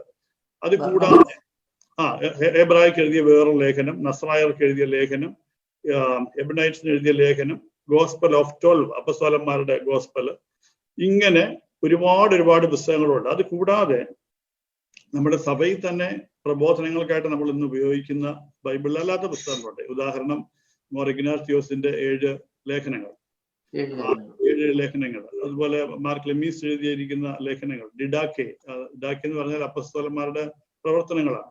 അപ്പം ഇതിൽ നിന്നൊക്കെ നമുക്ക് ആദിമ സഭയുടെ പ്രവർത്തനങ്ങൾ എങ്ങനെയായിരുന്നു? ഉദാഹരണം ത്രിതല പൗരോഹിത്യം, ഇപ്പൊ ഒരു ബിഷപ്പ്, ഒരു പ്രീസ്റ്റ് അല്ലെങ്കിൽ ഡീക്കൺ, ഇങ്ങനെയുള്ള 3 ത്രിതല സംവിധാനം എങ്ങനെയാണെന്നൊക്കെയുള്ള അറിവുകൾ നമുക്ക് കിട്ടുന്നത് ഇതുപോലുള്ള പിതാക്കന്മാരുടെ എഴുത്തുകളിൽ നിന്നാണ്. പക്ഷെ ഈ കാനനൈസ് ചെയ്ത ആ 27 പുസ്തകങ്ങൾ എന്തുകൊണ്ടാണ് ഈ പുസ്തകത്തിലേക്ക് ലിസ്റ്റ് ചെയ്തേക്കുന്നത് വെച്ചാൽ, നമ്മുടെ സഭ അന്ന് വരെ ഹോൾഡ് ചെയ്തിരിക്കുന്ന ആ ഒറിജിനൽ യഥാർത്ഥ വിശ്വാസത്തിനെ കോംപ്ലിമെന്റ് ചെയ്യാൻ. നമ്മൾ ആദ്യം പറഞ്ഞതുപോലെ 3 കാര്യങ്ങളാണ്. ഒന്ന് അതിന്റെ നമ്മുടെ ലിറ്റർജി, നമ്മുടെ വിശ്വാസ പ്രമാണങ്ങൾ, അതിനെ കോംപ്ലിമെന്റ് ചെയ്യുന്ന തിരുവെഴുത്തുകൾ. അതാണ് ഇതിൽ വന്നിരിക്കുന്നത്. ഇതിൽ ഒരു കാര്യം കൂടെ അതിന്റെ കൂട്ടത്തിൽ ഞാൻ പറയാം.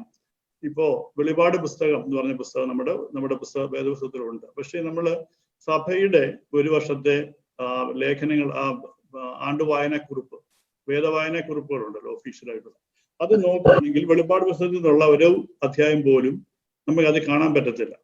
നേരെ മറിച്ച് ക്രിസ്മസിന് അന്നത്തെ വായന അല്ലെങ്കിൽ മറ്റു ചില ദിവസങ്ങളെ വായന നോക്കിയാൽ ഈ സത്യവേദ പുസ്തകം 66 പുസ്തകങ്ങൾ ഇല്ലാത്ത മഹാജ്ഞാനം എന്ന് പറഞ്ഞ പുസ്തകത്തിനും ബാറാക്കിന്റെ പുസ്തകത്തിനൊക്കെയുള്ള വായനകൾ അതിൽ വരുന്നുമുണ്ട്.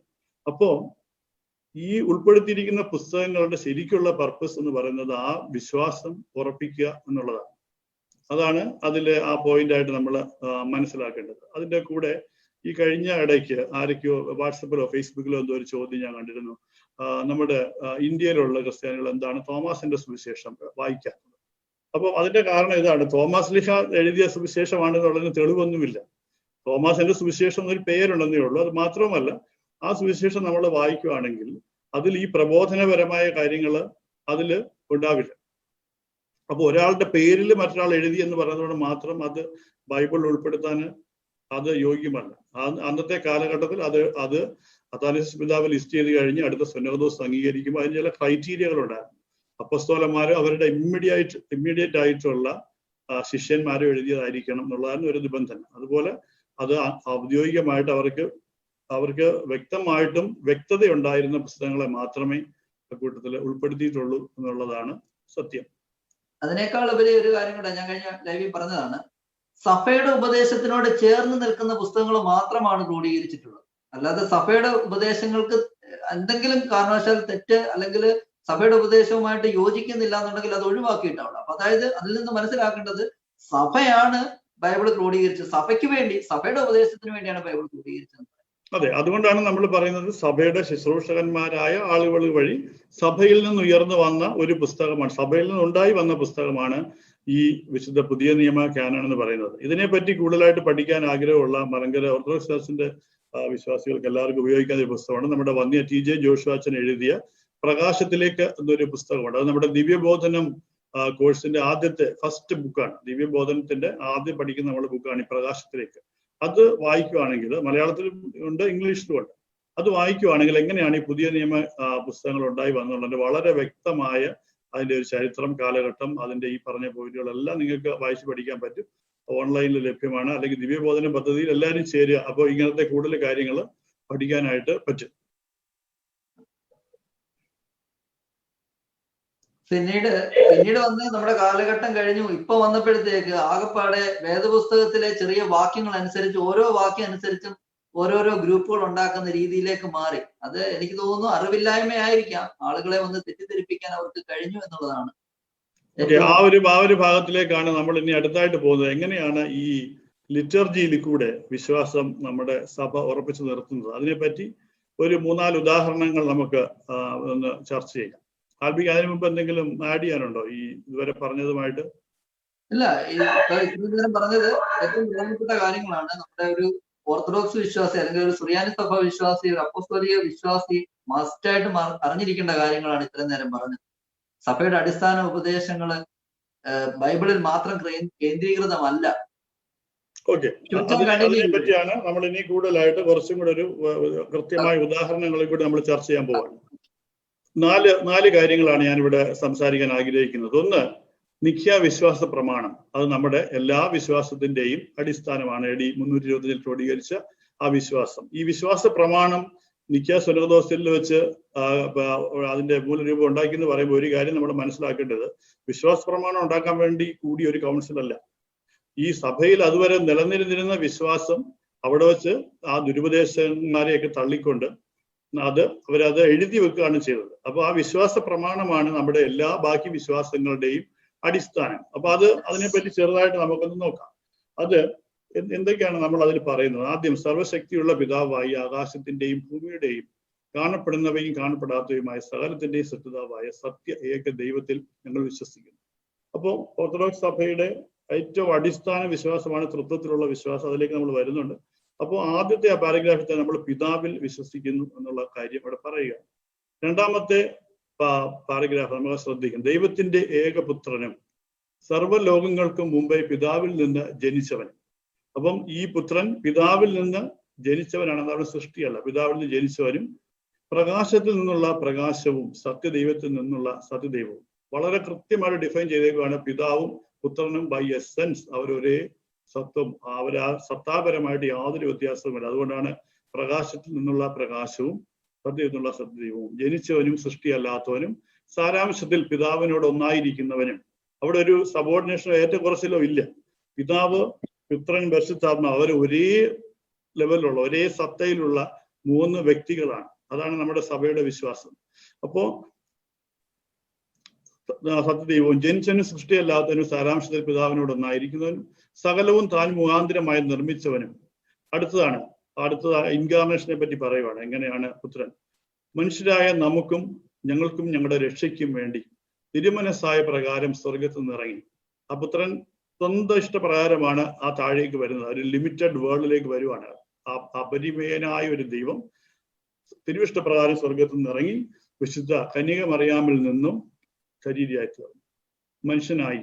പൊന്തിയോസ് പീലാത്തോസിന്റെ ദിവസങ്ങളിൽ കന്യക മറിയാം എന്നുള്ള പറയുന്ന ഒരു വാക്ക് വിട്ടുപോയി. പരിശുദ്ധ റുഹായിൽ നിന്നും ദൈവമാതാവായ വിശുദ്ധ കന്യക മറിയാമിൽ നിന്നും ശരീരയായി തീർന്ന് മനുഷ്യനായി. അപ്പോ അവിടെ നമ്മൾ പ്രഖ്യാപിക്കുന്നത് പരിശുദ്ധ റൂഹ ആ മറിയാമിന്റെ മേൽ ആവസിച്ചു. അങ്ങനെ ഉണ്ടായ ആ കുട്ടി അത് ദൈവപുത്രൻ എന്ന് വിളിക്കപ്പെടും. അവിടെയാണ് ദൈവവും മനുഷ്യജാതിയുമായിട്ടുള്ള ആ ഒരു യൂണിയൻ, ഹൈപ്പോസ്റ്റാറ്റിക് യൂണിയൻ വന്ന് സംഭവിക്കുന്നത്. അതുകൊണ്ടാണ് നമ്മൾ മറിയാമിന്റെ ദൈവമാതാവ് എന്നുള്ളൊരു സ്ഥാനപ്പേര് തിയോട്ടോക്കോസ് എന്ന് നമ്മൾ വിളിക്കുന്നത്. അപ്പം മോഡേൺ സഭോളജി ചോദിക്കും, എന്തിനാണ് മറിയാമിനെ ഇത്രയധികം ഉയർത്തുന്നത്? അത് മറിയാമിനെ ഉയർത്തുന്നതല്ല, മനുഷ്യവർഗത്തിന്റെ ആ മഹത്വീകരണം.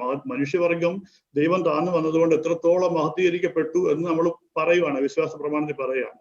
അപ്പോ അടുത്തത്, പൊന്തിയോസ് പിലാത്തോസിന്റെ ദിവസങ്ങളിൽ നമുക്ക് വേണ്ടി കുരിശിൽ തറയ്ക്കപ്പെട്ടു, കഷ്ടത അനുഭവിച്ച് മരിച്ചടക്കപ്പെട്ട് 3-ാം ദിവസം ഉയർത്തെഴുന്നേറ്റു എന്ന് പറഞ്ഞാൽ ഈ മരിച്ചതും അടക്കപ്പെട്ടതും എല്ലാം വളരെ റിയൽ ആയിട്ട് നടന്ന കാര്യങ്ങളാണ്. അതുകൊണ്ടാണ് നമ്മൾ ആ പൊന്തിയോസ് പിലാത്തോസിനെ അവിടെ കൊണ്ടുവച്ചിരിക്കുന്നത്. ഹിസ്റ്റോറിക്കലി അവിടെ നടന്ന സംഭവമാണ്, അല്ലാതെ ഒരു മായ കാഴ്ചയല്ല. അതൊന്ന് ഉയർത്തെഴുന്നേറ്റ് പിതാവിന്റെ വലതു ഭാഗത്തിരുന്നവനും ജീവനുള്ളവരെയും മരിച്ചവരെയും വിധിക്കുവാൻ തന്റെ വലിയ മഹത്വത്തോടെ ഇനി വരുവാനിരിക്കുന്നവനുമായ യേശുമിശിഹായ ഏക കർത്താവിലും ഞങ്ങൾ വിശ്വസിക്കുന്നു.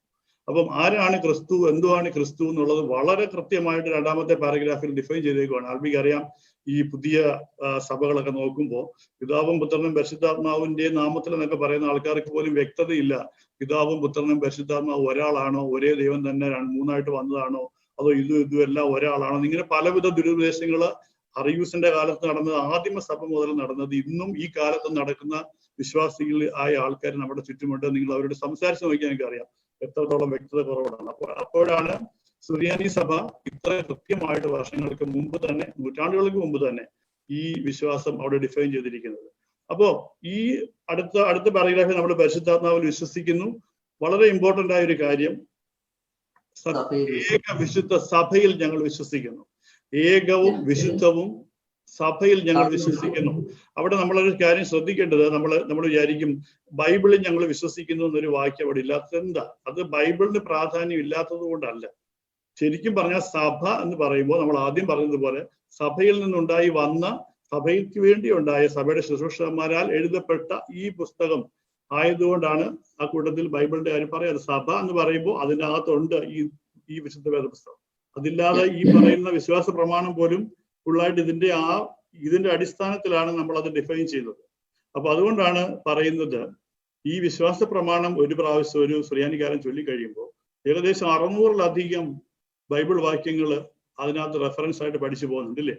അപ്പൊ നമ്മളെ കേൾക്കുന്ന സുറിയാനിക്കാരെല്ലാവരും വിശ്വസിക്കാൻ, നിങ്ങൾക്ക് പല ബൈബിൾ വാക്യങ്ങളും അറിയത്തില്ലെങ്കിലും നിങ്ങളോട് ആരും വന്ന് ചോദിച്ചാൽ നിങ്ങൾക്ക് വിശ്വാസ പ്രമാണം ചൊല്ലാൻ അറിയാമെങ്കിൽ ഏകദേശം 600 വാക്യങ്ങൾ നിങ്ങൾക്ക് ഓൾറെഡി നിങ്ങളുടെ സഭയിലെ ആശയം പഠിച്ചു കഴിഞ്ഞു.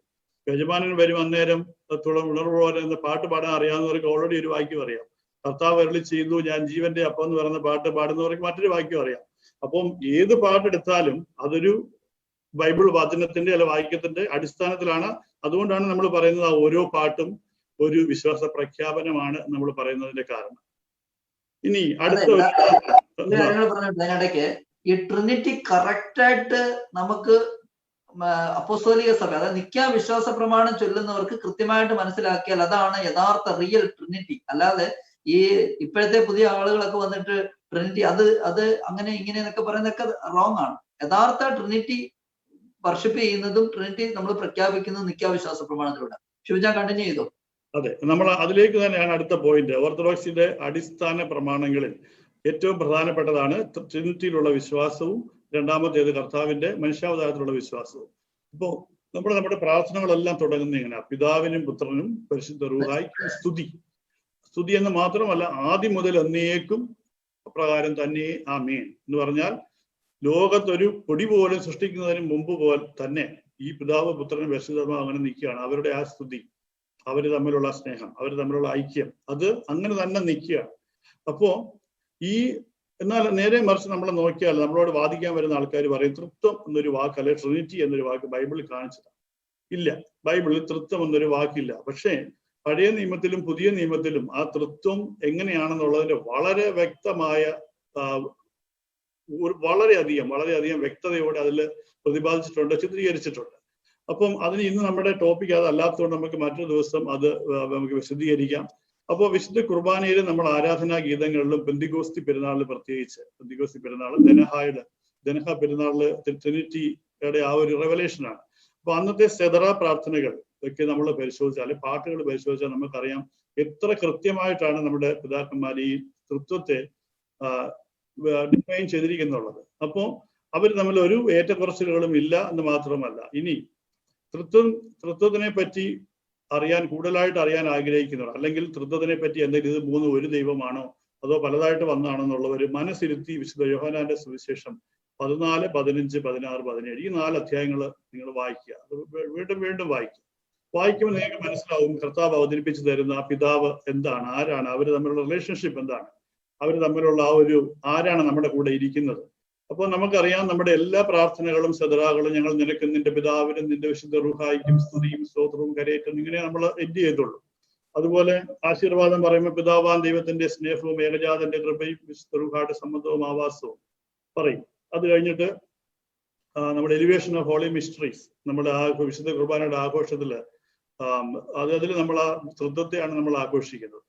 അപ്പോ ഒരു വാക്യം മാത്രം നമുക്കിവിടെ പറയാം. വിശുദ്ധ യോഹന്നാന്റെ സുവിശേഷം 14-ാം അധ്യായം 23-ാമത്തെ വാക്യം. അവിടെ പലർക്കും ഒരു ധാരണയുണ്ട്, പ്രത്യേകിച്ച് മോഡേൺ സഭകളിൽ പരിശുദ്ധാത്മാവിന്റെ ഒരു യുഗമാണ് ഇപ്പൊ നടക്കുന്നത്. പിതാവും പുത്രനും ദൂരെ എവിടെ ഇരിക്കുകയാണെന്നുള്ളത്. എന്നാൽ സഭയുടെ വിശ്വാസം അങ്ങനെയല്ല. പിതാവും പുത്രനും ദൂരെ ഇരിക്കുകയും പരിശുദ്ധാത്മാവ് മാത്രം ഇവിടെ ഇരിക്കുകയല്ല. വിശുദ്ധ തൃത്വത്തിന്റെ നടുവിലാണ് സഭ ഇരിക്കുന്നത്. അതിന്റെ കാരണം എന്താണെന്ന് വെച്ചാൽ ഈ ഒരു വാക്യം കേൾക്കുക. ഈ യോഹന്നാന്റെ സുവിശേഷം 14-23. യേശു അവനോട്, എന്നെ സ്നേഹിക്കുന്നവൻ എന്റെ വചനം പ്രമാണിക്കും. എന്റെ പിതാവ് അവനെ സ്നേഹിക്കും. ഞങ്ങൾ അവന്റെ അടുക്കൽ വന്ന് അവനോട് കൂടെ വാസം ചെയ്യും. യേശു പറയാണ്, എന്റെ വചനം ചെയ്യുന്നവന്റെ അടുത്ത് പിതാവും ഉണ്ട്, ഞാനും ഉണ്ട്. പരിശുദ്ധാത്മാവിലൂടെയാണ് നമുക്കത് മനസ്സിലാവുന്നത്. ഈ ആരാധനാ ഗീതങ്ങളിൽ ഉടനീളം നമുക്ക് ഈ തൃത്വത്തിനെ കാണാൻ പറ്റും. നമ്മുടെ ഓർത്തഡോക്സ് ചർച്ചിന്റെ ആരാധന. അതിലെ ഒരു പാട്ട് മാത്രം നമുക്കൊന്ന് കേൾക്കാം. നമ്മുടെ വിവാഹ കൂദാശയിലെ സുന്ദരികളിൽ അതിസുന്ദരിനി എന്ന പാട്ടിന്റെ 3-ാമത്തെ ഖണ്ഡികയിൽ നല്ല കൃത്യമായി എന്താണ് ഈ സഭയും ഈ തൃത്വവും തമ്മിലുള്ള ആ ബന്ധം എന്താണ്. നമുക്ക് ആ പാട്ടൊന്ന് കേട്ടിട്ട് അത് ഞാൻ എക്സ്പ്ലെയിൻ ചെയ്യാം. സഭയോതുന്നെ 3 കോട്ടകൾ ചുറ്റുന്നു, വഞ്ചകനാം ദുഷ്ടാത്മാവിനുള്ളിൽ പുകീട. ബന്ധിച്ചവയാണന്യോന്യം 3 കോട്ടകളിടയിൽ സ്ഥലമില്ലിവ പാർത്താൻ. താതസുതാമലറൂഹായാം ഏകത്വം തൃത്വം, മഹിമയിഴും മണവാട്ടി സമം മധ്യമേവുന്നേ. ഹാലേലൂയ, ഓ ഹാലേലൂയ. ഓക്കെ, വീണ്ടും ആ പാട്ടിന്റെ സൗണ്ട് അത്ര ക്ലിയർ അല്ലായിരുന്നു, അതുകൊണ്ട് ഞാൻ പറയാം. അവിടെ പാടുന്നത്, സഭയോതും എന്നെ 3 കോട്ടകൾ ചുറ്റുന്നു. സഭ പറയുകയാണ്, എന്നെ 3 കോട്ടകൾ എന്റെ ചുറ്റിനുമുണ്ട്. അതാരാന്നറിയുമ്പോൾ 3 കോട്ടകൾ പിതാവ്, പുത്രൻ, പരിശുദ്ധാത്മാവ് എന്ന് പറഞ്ഞാൽ 3 കോട്ടകൾക്കുള്ളില് വെറുതെ 3 കോട്ടകൾ 3 സ്ഥലത്ത് നിൽക്കുമല്ല, അന്യോന്യം ബന്ധിച്ചവയാണ് ഈ കോട്ടകൾ. എന്ന് പറഞ്ഞാൽ ഈ 3 കോട്ടകൾ അന്യോന്യം കണക്ട് ചെയ്തേക്കുവാണെങ്കിൽ സഭ അതിന്റെ നടുക്കാണ് നിൽക്കുന്നത്. അപ്പോൾ അതുകൊണ്ടാണ് അവിടെ പറയുന്നത്, താത സുതാ വിമലാത്മാവാം ഏകത്വം തൃത്വം. ആ പിതാവ്, പുത്രൻ, പരിശുദ്ധാത്മാവ് എന്ന് പറയുന്ന ഏക ദൈവമായ തൃത്വത്തിന്റെ നടുക്കാണ് നമ്മൾ നിൽക്കുന്നത്. ആലോചിച്ച് നോക്കിയാൽ നമ്മുടെ ദൈവം എന്ന് പറയുന്നത് വളരെ ദൂരെ ഇരിക്കുന്ന ഒരു ദൈവമല്ല, വളരെ വെരി മച്ച് ഈസ് പ്രസന്റ് എന്നുള്ള നമ്മുടെ ചുറ്റിനും. ആ ഒരു അണ്ടർസ്റ്റാൻഡിങ്ങിലാണ് ഈ തൃത്വത്തിനെ പറ്റിയുള്ള അത് നമ്മൾ പറയുന്നത് സഭയിൽ. അത് കൂടുതലായിട്ട് നമുക്ക് എപ്പോഴും ലൈവ് ചെയ്യുമ്പോൾ തൃത്വത്തിനെ പറ്റിയുള്ള ക്ലാസ്സുകൾ വരുമെന്ന് സംസാരിക്കാൻ പറ്റി വിശദമായിട്ട്. ഓക്കെ, ഇനി അടുത്ത 2-ാമത്തെ അടിസ്ഥാന പ്രമാണത്തിലേക്ക് പോട്ടെ. അതെ, ഓക്കെ. അടുത്ത 2-ാമത്തെ ഓർത്തഡോക്സിയുടെ ഏറ്റവും അടിസ്ഥാന പ്രമാണമാണ് ഇൻകാർണേഷൻ. പുത്രനായ ദൈവത്തിന്റെ മനുഷ്യാവതാരം, വചനമായ ദൈവം ജഡമായി അവതരിച്ച് നമ്മുടെ ഇടയിൽ പാർത്തു. അപ്പോ അവിടെ വന്നത് യേശുക്രിസ്തു എന്തിനാണ് ലോകത്തിലേക്ക് വന്നത്?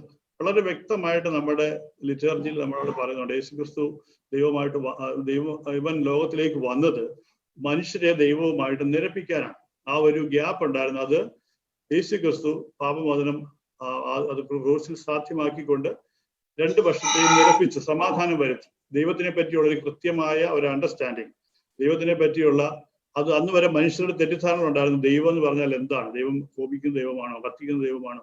അപ്പം ആ ഒരു സ്നേഹം യേശു കുരിശിൽ കാണിച്ചു കൊടുക്കുവാണ്.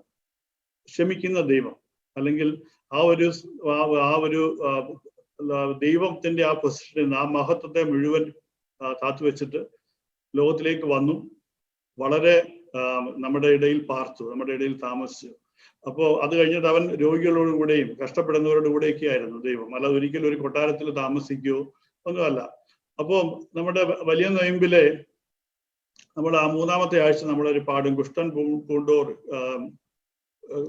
എന്നുള്ളൊരു പാട്ടുണ്ട്. അതിൽ ആ യേശുക്രിസ്തു വന്നിട്ട് എങ്ങനെയാണ് ആ പരശുശ്രൂഷ ചെയ്തതെന്നുള്ളതിന്റെ വളരെ നല്ലൊരു വിശദീകരണമാണ് അതിനകത്ത് നമ്മൾ കാണുന്നത്.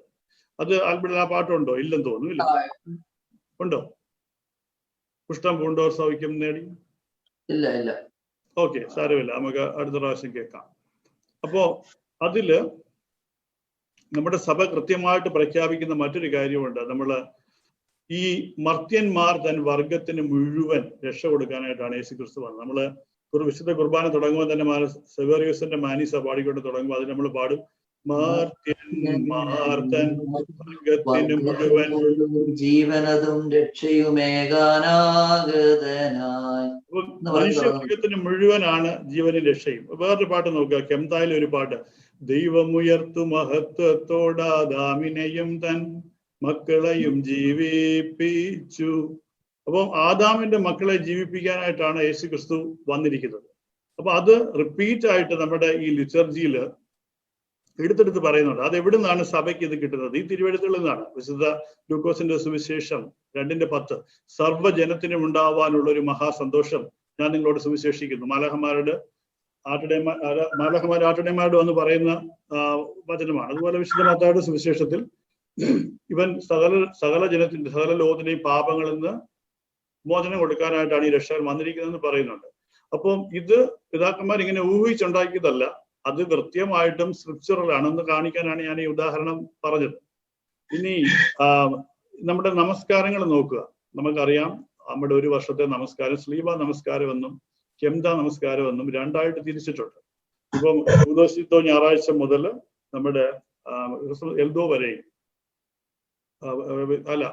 ഈസ്റ്റർ വരെ സ്ലീബയുടെ നമസ്കാരമാണ്. അത് കഴിഞ്ഞ് ഈസ്റ്റർ മുതൽ അടുത്ത ഗുദോസിത്തോ വരെ നമ്മൾ കെംതയുടെ നമസ്കാരമാണ്. എന്ത് പറ്റി ആൽബി? കെംതയുടെ നമസ്കാരമാണ് ചെയ്യുന്നത്. അപ്പൊ ഈ രണ്ട് നമസ്കാരങ്ങൾ നമ്മൾ പള്ളിയിൽ പോകുമ്പോൾ വിശുദ്ധ കുർബാനയ്ക്ക് മുമ്പ് നമ്മൾ ശ്രദ്ധിക്കുമ്പോൾ നമുക്കിത് സാധാരണ പാട്ടുകളായിട്ട് തോന്നും. പക്ഷെ അങ്ങനെയല്ല അത് സംവിധാനം ചെയ്തിരിക്കുന്നത്.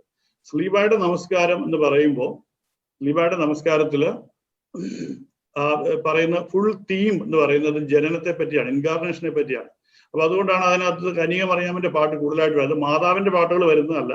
നമ്മൾ ആദ്യം പറഞ്ഞതുപോലെ ഈ മനുഷ്യാവതാരത്തിൽ അല്ലെ മനുഷ്യനായിട്ട് ജനിച്ചതിൽ ആ മറിയത്തിന്റെ പങ്ക് എത്രത്തോളം വലുതാണെന്നുള്ളതാണ്. ഇപ്പം യേശു പിതൃസുതനെ എന്നുള്ള പാട്ട് നോക്കുക. ആദ്യത്തെ വരി യേശു പിതൃസുതനെ ഞങ്ങളെ കാക്കണമേ, യേശു ഞങ്ങളെ തുണയ്ക്കണമേ.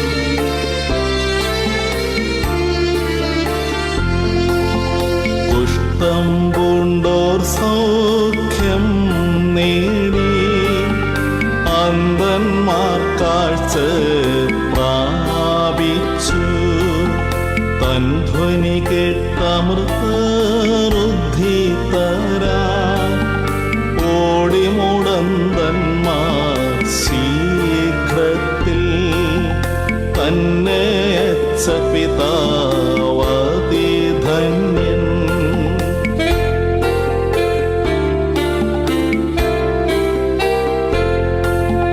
നികടം പ്രാപിച്ച രോഗിണി വസ്ത്രത്താൽ സൗഖ്യം താൻ ചേർത്തു.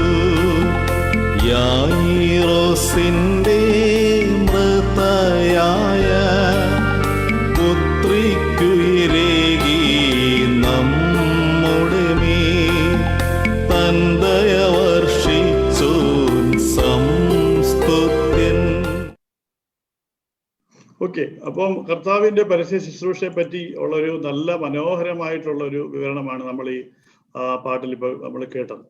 അപ്പം അവൻ വളരെ അപ്രോച്ചബിൾ ആയിട്ടുള്ള പാപികളോടും ചുങ്കക്കാരോടും ഒക്കെ വളരെ, അല്ലാതെ അവരെ ആരെയും അകറ്റി നിർത്തുന്ന ഒരു ദൈവമല്ല. ഈ കാണാതെ പോയതിന്റെ ഉപമ നമ്മൾ ആദ്യം പറഞ്ഞാണ്. കാണാതെ പോയ ഓരോന്നിനെയും തിരക്കിയാണ് കർത്താവ് വന്നിരിക്കുന്നത്. അത് വളരെ കൃത്യമായിട്ട് നമ്മുടെ സഭ പ്രഘോഷിക്കുകയാണ് ഈ പാട്ടിലൂടെ നമ്മൾ ചെയ്യുന്നത്.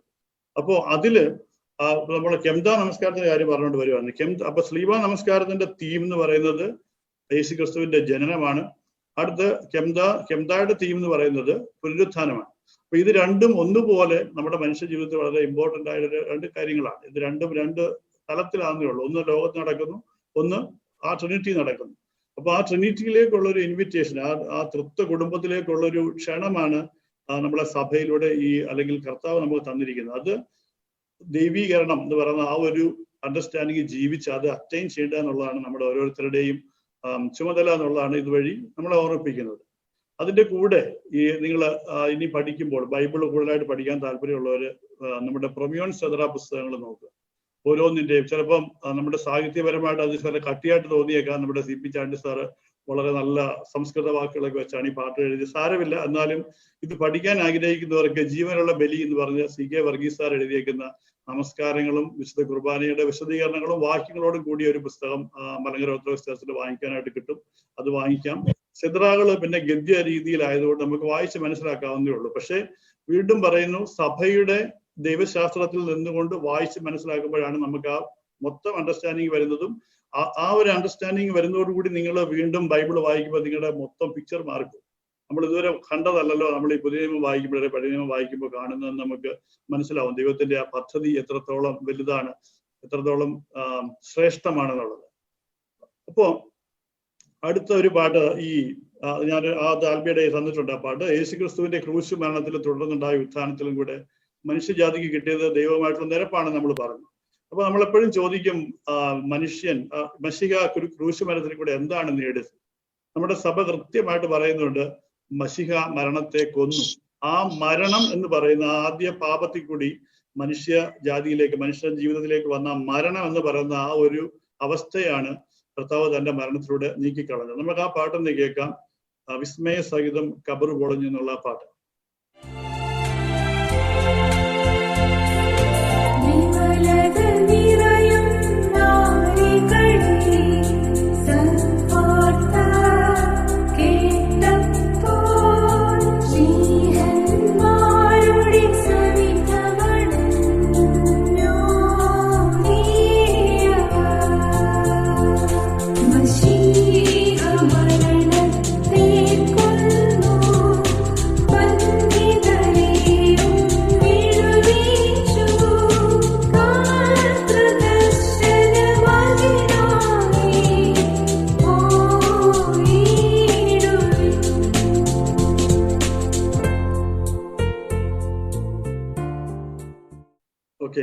ഇനി അടുത്ത തവണ നമ്മൾ ഈസ്റ്ററിന് പള്ളിയിൽ നിന്നുകൊണ്ട് ഈ പാട്ട് കേൾക്കുമ്പോൾ അത് നമ്മൾ ശ്രദ്ധിക്കുക, എന്ത് ദൈവശാസ്ത്രമാണ് ഇത് പറയുന്നത്. ഓരോ പാട്ടിന്റെ പിന്നിലുള്ള എത്ര ഡീപ്പായിട്ടുള്ള ഒരു തിയോളജിയാണ് അതിൽ പറയുന്നത് നമ്മൾ ശ്രദ്ധിക്കുക. മശിഹ തന്റെ മരണത്തിലൂടെ മരണത്തെ കൊന്നു. ആ മരണം ഇല്ലാത്തത് കൊണ്ടാണ് നമുക്ക് ഈ പ്രത്യാശയുള്ളത്, നമ്മളും ഉയർക്കുമെന്നുള്ളത്. നമ്മൾ ആ ഒരു പോയിന്റിലേക്ക് അടുത്തൊരു കാര്യം പറഞ്ഞിട്ട് തിരിച്ചു വരാം. അടുത്തതായിട്ട് പറയാനുള്ളത് ലെക്ഷണറി എന്താണെന്നുള്ളതാണ്. ഈ ലെക്ഷണറി എന്ന് പറഞ്ഞാൽ വേദവായനക്കുറിപ്പാണ്. കൃത്യമായ ദൈവശാസ്ത്ര വീക്ഷണത്തോടു കൂടിയാണ്. ഇപ്പം നമുക്ക് ചില സ്ഥലങ്ങളിൽ പ്രാർത്ഥനാ ഗ്രൂപ്പിലൊക്കെ ഒരു വർഷം കൊണ്ട് ബൈബിൾ വായിച്ചു തീർക്കാനുള്ള വേദവായനക്കുറിപ്പ് ഉണ്ടാവും. അതിന്റെ കാര്യമല്ല ഞാൻ ഈ പറയുന്നത്. നമ്മുടെ സഭയുടെ തന്നെ പ്രസിദ്ധീകരണമായ വേദവായനക്കുറിപ്പുണ്ട്. അപ്പം അതില് പഴയ നിയമ പുസ്തകങ്ങൾ, വേദവായനയ്ക്കുള്ള പഴയ നിയമ പുസ്തകങ്ങൾ, ഒരു സ്ലീഹ വായന, ഒരു ഏവങ്കേലിയോൻ, സുവിശേഷം കഴിഞ്ഞ് വായിക്കാനുള്ള ഒരു പൊതുലേഖനം, ഇങ്ങനെയാണ് അത് അറേഞ്ച് ചെയ്തിരിക്കുന്നത്. ഇനി ഈ വലിയ നിയമം വരുമ്പോൾ നമുക്ക് ഒരുപാട് സ്ഥലങ്ങളിൽ നിന്ന് ഈ വേദവായന ഭാഗങ്ങൾ കിട്ടും. നമ്മൾ ഓരോ ദിവസവും വലിയ നിയമത്തിലെ ഓരോ ദിവസവും വൈകിട്ട് വായിക്കേണ്ടത് എന്താണ്, രാവിലെ വായിക്കേണ്ടത് എന്താണെന്ന് സഭാപിതാക്കന്മാര് കൃത്യമായിട്ട് ഡിഫൈൻ ചെയ്തിട്ടുണ്ട്. അത് അവിടുന്ന് ഇവിടുന്ന് റാൻഡം പിക്ക് ചെയ്ത പുസ്തകങ്ങളല്ല. നമ്മളത് വായിച്ചു നോക്കുമ്പോൾ നമുക്കറിയാം ആ ഒരു ദിവസത്തെ സബ്ജക്റ്റുമായിട്ട് വളരെ ഭംഗിയായിട്ട് കണക്ട് ചെയ്തിരിക്കുന്ന ഭാഗങ്ങളാണ്. നമ്മളിപ്പം ഇന്ന് നമ്മൾ ഈ പുസ്തകം കൈപിടിച്ചുകൊണ്ട് ചിന്തിക്കുമ്പോൾ നമുക്കിത് വളരെ ഈസി ആയിട്ട് തോന്നും. നമ്മൾ ഗൂഗിളിനകത്ത് സെർച്ച് ചെയ്താൽ മതി ഈ വാക്യത്തിന്റെ കണക്ഷനോട് കിട്ടുന്നത്. പക്ഷേ നമ്മൾ മനസ്സിലാക്കേണ്ടത്, ഈ ബൈബിൾ ഇങ്ങനെ ഒരു പുസ്തകമായിട്ട് പ്രിന്റ് ചെയ്യുന്നതിന് മുമ്പ് ഈ ഓരോ പുസ്തകങ്ങളും ഓരോ സ്ക്രോളുകളായിട്ട് ഇരുന്ന സമയത്താണ് ഈ പിതാക്കന്മാർ ഈ വേദവായന കുറിപ്പുകൾ ഉണ്ടാക്കിയിരിക്കുന്നത് നമ്മൾ ശ്രദ്ധിക്കുക. എന്ന് പറഞ്ഞാൽ ഒരു ലൈബ്രറിയിൽ 66-70 പുസ്തകങ്ങൾ ഇരിക്കുന്നിടത്തുനിന്ന് ഇന്ന പ്രവചനത്തിൽ ഇന്ന സ്ഥലത്തുണ്ട്, അടുത്ത ഒരു പ്രവചനത്തിൽ ഇന്നതുണ്ടെന്ന് അടുക്കി വെക്കുന്ന അവരുടെ ആ അപാരമായ അറിവും പാണ്ഡിത്യവും എത്രത്തോളം ഉണ്ടായിരുന്നു നമ്മൾ ശരിക്കും അതിശയിപ്പിക്കുന്നതാണ്. ഒരു ഉദാഹരണം നമുക്ക് നോക്കാം. ഈ ജനന പെരുന്നാളിന്റെ ക്രിസ്മസിന് അന്നത്തെ വേദവായന കുറിപ്പ് എന്തൊക്കെയാണെന്ന് ഞാൻ പറയാം. ജസ്റ്റ് ഒന്ന് വായിക്കാം. നമ്മള് ഉൽപ്പത്തി പുസ്തകം 21:1 മുതൽ 8 വരെ വായിച്ചുകൊണ്ടാണ് നമ്മൾ തുടങ്ങുന്നത്. അവിടെ ഇസ്ഹാക്കിന്റെ ജനനത്തെ പറ്റിയുള്ള ആ വാഗ്ദത്ത സന്തതി ജനിക്കുന്നതിനെ പറ്റിയാണ് പറയുന്നത്. പിന്നെ ഇയ്യോബിന്റെ ലേഖനത്തിനാണ് യോശുവയുടെ പുസ്തകം, രാജാക്കന്മാർ. അടുത്തത് ശമൂവേലിന്റെ പുസ്തകം 1-ാം അധ്യായം 19, ശമൂവേൽ ബാലൻ ജനിക്കുന്നതും ആ ദേവാലയത്തെ കൊണ്ട് കൊടുക്കുന്നതൊക്കെയാണ്. അത് കഴിഞ്ഞ് മീഖായുടെ പുസ്തകത്തിലേക്ക് വരുമ്പോൾ ബേത്ലഹേമിലാണ് മശിഹ ജനിക്കുന്നുള്ള പ്രവചനമാണ് അവിടെ വായിക്കുന്നത്. അത് കഴിഞ്ഞ് മഹാജ്ഞാനത്തിലേക്ക് വരുന്നതന്നെ അവിടെ ഇതുമായിട്ട് മഹാജ്ഞാനം നമ്മുടെ ഈ 66 പുസ്തകമുള്ള പുസ്തകത്തിൽ ഇല്ലെങ്കിലും സഭ അത് ഉൾപ്പെടുത്തിയിരിക്കുകയാണ്. കാരണം സഭയുടെ ഒറിജിനൽ സെപ്റ്റുജിന്റിൽ അതുകൊണ്ട്. അപ്പോ അതിൽ നിന്നുള്ള വായന, സെക്കറിയ പുരോഹിതന്റെ പ്രവാചകന്റെ പുസ്തകത്തിൽ നിന്നുള്ള വായന, ജെറമ്യ, ദാനിയേലിനകത്തും എസെക്കിയേലിനകത്തും ഒക്കെ ഈ ജനിക്കുന്ന മശിഹ എന്താണെന്നും ആരാണെന്നൊക്കെയുള്ള വളരെ വ്യക്തമായ പ്രവചനങ്ങൾ അവിടെ പറഞ്ഞിട്ടാണ് നമ്മൾ യെശയ്യായിലേക്ക് വരുവാണ്. അത് കഴിഞ്ഞ് വളരെ ഇമ്പോർട്ടന്റ് ആയിട്ട് നമ്മൾ ശ്രദ്ധിക്കേണ്ട ഒരു കാര്യം, ഭൂവിലെ ശേഷം, ഈ പഴയ നിയമ വായന കഴിഞ്ഞാൽ ഉടനെ തന്നെ ഭൂവിലെ ശേഷം, അത് കഴിഞ്ഞ് പൗലോസ്ലീഹ, അത് കഴിഞ്ഞാണ് നമ്മൾ ഏവെങ്കേലിയോൻ വരുന്നത്. ഇത് ഈ ഭൂവിലെ ശേഷം പാടി കഴിഞ്ഞ് വായിക്കുന്ന ഭാഗങ്ങളും പൗലോസ്ലീഹ വായിച്ചു കഴിഞ്ഞ് വരുന്ന ഭാഗങ്ങളും കാണുമ്പോഴാണ് എത്ര അർത്ഥവത്തായിട്ടാണ്. നമ്മൾ ഒന്നുകൂടെ പറയാം, നമ്മൾ ജനന പെരുന്നാളാണ്, കർത്താവിന്റെ മനുഷ്യാവതാരത്തെ കുറിച്ചാണ് നമ്മൾ ആ പെരുന്നാൾ നമ്മൾ ആഘോഷിക്കുന്നത്. അപ്പൊ അവിടെ കൊടുത്തിരിക്കുന്ന, സഭ കൊടുത്തിരിക്കുന്ന ഭൂവിലെ ശേഷം പാടി കഴിഞ്ഞ 1 യോഹന്നാൻ 1 മുതലുള്ള വാക്യങ്ങളാണ് അവിടെ വായിക്കുന്നത്. ഞാനൊന്ന് വായിക്കാം. ആദ്യം മുതലുള്ളതും ഞങ്ങൾ കണ്ടതും ഞങ്ങൾ സ്വന്തം കണ്ണുകൊണ്ട് കണ്ടതും ഞങ്ങൾ നോക്കിയതും ഞങ്ങളുടെ കൈതൊട്ടതുമായ ജീവന്റെ വചനം സംബന്ധിച്ച് ജീവൻ പ്രത്യക്ഷമായി ഞങ്ങൾ കണ്ട് സാക്ഷീകരിക്കുകയും പിതാവിനോട് കൂടെ ഇരുന്ന് ഞങ്ങൾക്ക് പ്രത്യക്ഷമായ നിത്യജീവനെ നിങ്ങളോട് അറിയിക്കുകയും ചെയ്യുന്നു. ഞങ്ങൾ കണ്ടും കേട്ടുമുള്ളത് നിങ്ങൾക്ക് ഞങ്ങളോട് കൂട്ടായ്മ ഉണ്ടാകേണ്ടതിന് നിങ്ങളോടും അറിയിക്കുന്നു. ഞങ്ങളുടെ കൂട്ടായ്മയോ പിതാവിനോടും അവന്റെ പുത്രനായ യേശു ക്രിസ്തുവിനോടും ആകുന്നു. നമ്മുടെ സന്തോഷം പൂർണ്ണമാകുവാൻ ഞങ്ങളിത് നിങ്ങൾക്ക് എഴുതുന്നു. ദൈവം വെളിച്ചമാകുന്നു, അവനിൽ ഇരുട്ട് ഒട്ടും ഇല്ല എന്നുള്ളത് ഞങ്ങൾ അവനോട് കേട്ട് നിങ്ങളോട് അറിയിക്കുന്ന ദൂതാകുന്നു എന്ന് പറഞ്ഞാൽ അതിനർത്ഥം എന്തുവാണ്? ആദ്യത്തെ വാചകം ശ്രദ്ധിച്ച്, ആദ്യം മുതലുള്ളതും ഞങ്ങൾ കണ്ടതും ഞങ്ങൾ സ്വന്തം കണ്ണുകൊണ്ട് നോക്കിയതും. യോഹന്നാൻ ശ്ലീഹ ആ ലേഖനം എഴുതുമ്പോഴുള്ള സാഹചര്യം നമ്മൾ മനസ്സിലാക്കണം. അന്ന് ദൈവത്തിന് ഒരിക്കലും ലോകത്തിലേക്ക് വരാൻ സാധിക്കത്തില്ല എന്ന് വിശ്വാസമുള്ള ചിന്താഗതികളും യുക്തിചിന്തകളും ഉള്ള ഒരു കാലഘട്ടമാണ്. അവരോടാണ് എഴുതുന്നത്, ഈ യേശു ക്രിസ്തു ജനിച്ചു എന്ന് പറയുന്നത് ഒരു മായ കാഴ്ചയല്ല, ഞങ്ങൾ അവനെ തൊട്ടതാണ്, ഞങ്ങൾ കണ്ടതാണ്, ഞങ്ങൾ നോക്കിയതാണ്, ഞങ്ങളുടെ കൂടെ ഇരുന്ന ജീവന്റെ വചനത്തെ പറ്റിയാണ് ഞങ്ങൾ ഉപദേശിച്ചു തരുന്നത്. അപ്പോ നമ്മൾ ഭൂലശേഷം വായിച്ചു കഴിഞ്ഞും അതുമായിട്ട് ഇടതുവശത്ത് വായിക്കുന്ന വായനയിൽ നമ്മൾ ഈ ഒരു ഭാഗം വായിച്ചവരുടെ വിശ്വാസം നമ്മൾ ഉറപ്പിച്ചു. പൗലോസ്ലീഹ വായിച്ചു കഴിഞ്ഞ് വായിക്കുന്നത് എന്താണെന്ന് നോക്കാം. പൗലോസ്ലീഹ വായിച്ചു കഴിഞ്ഞിട്ട് നമ്മൾ വായിക്കുന്നത് എബ്രായ ലേഖനം 1-ാം അധ്യായത്തിൽ നിന്നാണ് വായന. അതിങ്ങനെയാണ്: ദൈവം പണ്ട് ഭാഗമായിട്ടും വിവിധമായിട്ടും പ്രവാചകൻ മുഖാന്തരം പിതാക്കന്മാരോട് അരുളി ചെയ്തിട്ട് ഈ അന്ത്യകാലത്ത് പുത്രൻ മുഖാന്തരം നമ്മളോട് അരുളി ചെയ്തിരിക്കുന്നു.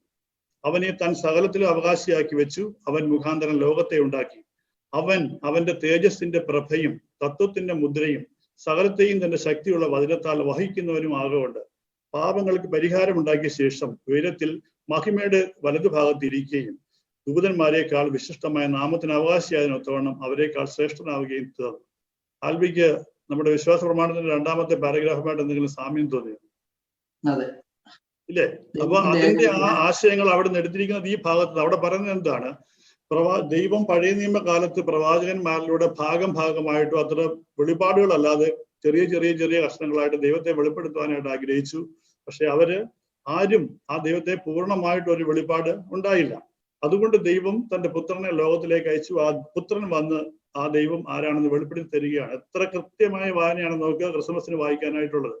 അടുത്തത് ഏവെങ്കേലിയോൻ വായിക്കുവാണ്. ഏവെങ്കേലിയോൻ നമ്മുടെ ദേവാലയങ്ങളിൽ നമ്മൾ വായിക്കുമ്പോൾ നമുക്കറിയാം, ഏവെങ്കേലിയോൻ വായിക്കുമ്പോൾ വശത്ത് മെഴുതിരി കറിച്ച് പിടിച്ച് ഈ അച്ഛന്മാർ ഏവെങ്കേലിയോൻ വായിച്ചുകൊണ്ട് വരുന്നവർ അവരുടെ മുഖം കാണാത്ത പോലെ ഇങ്ങനെ മറച്ചു പിടിച്ചിട്ടാണ് വരുന്നത്. കാരണം ദൈവവചനമാണ് വായിക്കാൻ പോകുന്നത്. അവിടെ വെച്ച് ആ ക്രിസ്മസിന്റെ വായനകള് തീജ്വാലയുടെ ശുശ്രൂഷയെ നമ്മൾ വായിക്കുന്നത് വിശുദ്ധ ലൂക്കോസിന്റെ സുവിശേഷത്തിൽ മാലാഖമാർ അറിയിച്ച അവിടെ വരെയുള്ള കാര്യങ്ങളും, കുർബാനയ്ക്ക് പള്ളിയകത്ത് വായിക്കുന്നത് 3 വിദ്വാൻമാര് ഹെരോദാവിനെ കാണാൻ വന്നതുമായ കാഴ്ചയാണ്. യഹൂദന്മാരുടെ രാജാവായിട്ട് പിറന്നവൻ ഇവിടെ യേശു ക്രിസ്തു രാജാവാണെന്നും യേശു ക്രിസ്തു പാവങ്ങൾക്കും ആ ഇടയന്മാർക്കും വരെയും അപ്രോച്ചബിൾ ആണെന്നുള്ള സർവ്വജനത്തിനുമുള്ള ഒരു രക്ഷകനാണ് ഈ വന്നിരിക്കുന്നുള്ള കാര്യമാണ് ഈ വാക്യങ്ങളിലൂടെ, ഈ ഒരൊറ്റ വായനകളിലൂടെ നമ്മൾ സഭ പഠിപ്പിക്കുന്നത്. ഇനി പറഞ്ഞ് സഭയുടെ ലിറ്റർജി അല്ലെങ്കിൽ നമ്മുടെ സഭയുടെ വിശ്വാസം വേദപുസ്തക അടിസ്ഥാനമാണോ അല്ലയോ? അതെ, വേദപുസ്തക അടിസ്ഥാനത്തിലാണ് നമ്മുടെ സഭ. വേദപുസ്തകം തന്നെ സഭയുടെ ഭാഗമാണ്. ആ സഭയില് വേദപുസ്തകത്തിന് വളരെ പ്രാധാന്യമുണ്ട്. ഓരോ ലിറ്റർജിയിലും ഓരോ പ്രാർത്ഥനയിലും ഓരോ ആരാധന ഗീതങ്ങളിലും അത് നമുക്ക് പ്രത്യേകമായിട്ട് കാണാനും കഴിയും. പിന്നെ ഇതിന്റെ കൂട്ടത്തിൽ തന്നെ വേദപുസ്തകത്തിന്റെ സ്ഥാനം നമ്മുടെ മദ്ബഹായ്ക്കകത്ത് ഇപ്പൊ മറ്റുള്ള ആളുകളൊക്കെ പറയും വേദപുസ്തകം നിങ്ങൾ നോക്കുന്നില്ല, വേദപുസ്തകം നിങ്ങൾ വായിക്കുന്നില്ല എന്നൊക്കെ ഉള്ളവർക്ക് കൃത്യമായിട്ട് മനസ്സിലായി കാണാം. ആ വേദപുസ്തകം ഇരിക്കുന്ന ഭാഗം കൂടി ഒന്ന് പറഞ്ഞേക്കും. ഓക്കെ, നമ്മുടെ മധുബായിൽ സാധാരണ കസേരകളൊന്നും വിട്ട് അവിടെ ഇരുത്താറില്ല, ആരെയും ഇരുത്താറില്ല. ത്രോണോസ് എന്ന് പറയുന്നത് വിശുദ്ധ തൃത്വത്തിന്റെ സീറ്റാണ്. അതുകൊണ്ടാണ് നമ്മൾ അവിടെ മറ്റൊരു കാര്യങ്ങളും അവിടെ മതപാഠ സൈഡിൽ ഒരു കസേര പോലും ഇടാത്തത്. ഇപ്പം പള്ളികളിൽ പരിശുദ്ധ ബാബാതിരുമേനി വരുമ്പോൾ ഇരിക്കാറുള്ള അല്ലെങ്കിൽ ബാബാതിരുമേനി റെപ്രസെന്റ് ചെയ്യുന്ന ഒരു കസേര മാത്രം അവിടെ ഇടാറുണ്ട്, അല്ലാതെ ആരും മധുബായിൽ ഇരിക്കാറില്ല. പക്ഷേ മധുബായിൽ ഒരു പ്രത്യേക പീഠമുള്ള ഒരു കാര്യമുണ്ട്. അത് ഈ എവങ്കലിയോൻ ആണ്. വിശുദ്ധ ത്രോണോസിനോട് ചേർന്നുള്ള ഒരു പ്രത്യേക പീഠത്തിലാണ് ഈ വിശുദ്ധ വേദപുസ്തകം അല്ലെങ്കിൽ വിശുദ്ധ സുവിശേഷങ്ങൾ വെച്ചിരിക്കുന്നത്. അപ്പൊ അത് നമ്മൾ വളരെ ആഘോഷപൂർവ്വമാണ്, വളരെ ഭക്തിപരിസരമാണ്. അത് എല്ലാ കുദാശകളിലും എല്ലാ ആരാധനകളിലും അത് വായിക്കുന്നത്. അതുപോലെ പള്ളിയുടെ പ്രദക്ഷിണങ്ങളിൽ ഏറ്റവും മുമ്പിൽ തന്നെ ഈ വചനമാണ് മുമ്പോട്ട് പോകുന്നത്. അപ്പോൾ അതിൽ നമ്മൾ ഒരു കാര്യം മാത്രം മനസ്സിലാക്കിയാൽ മതി.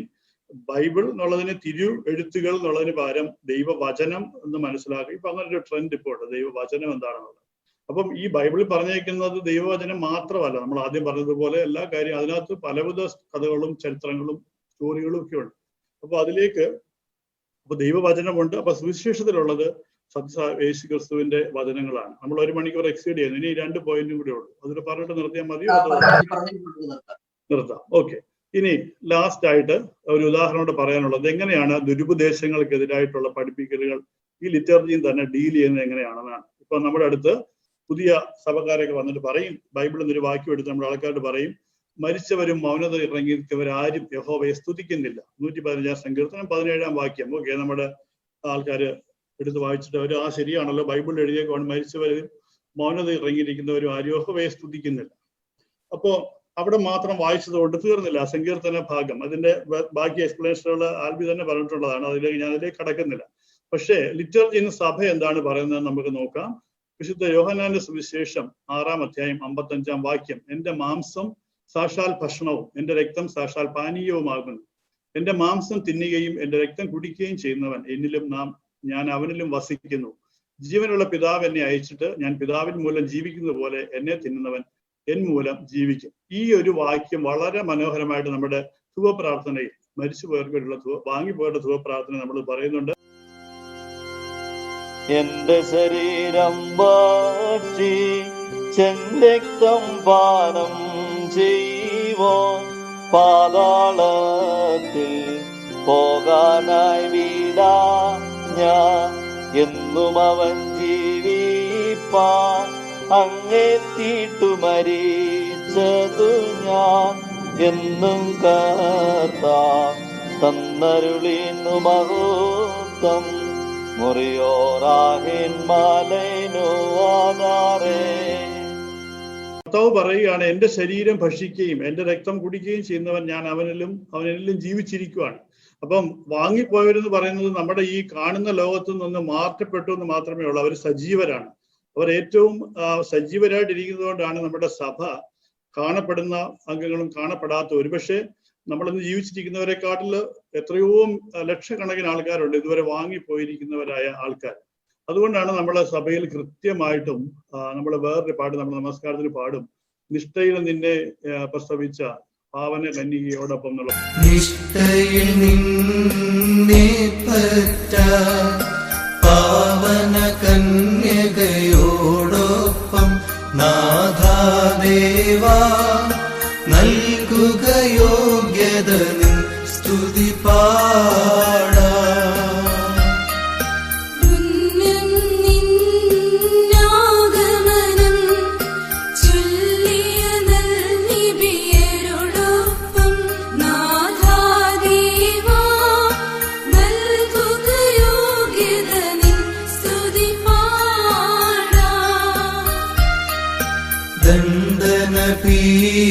പീഡകളേറ്റ സഹദാമൗദ്യാനരുമൊപ്പം നാഥാദേവാ നൽകുക യോഗ്യത നിൻ സ്തുതി പാടാ.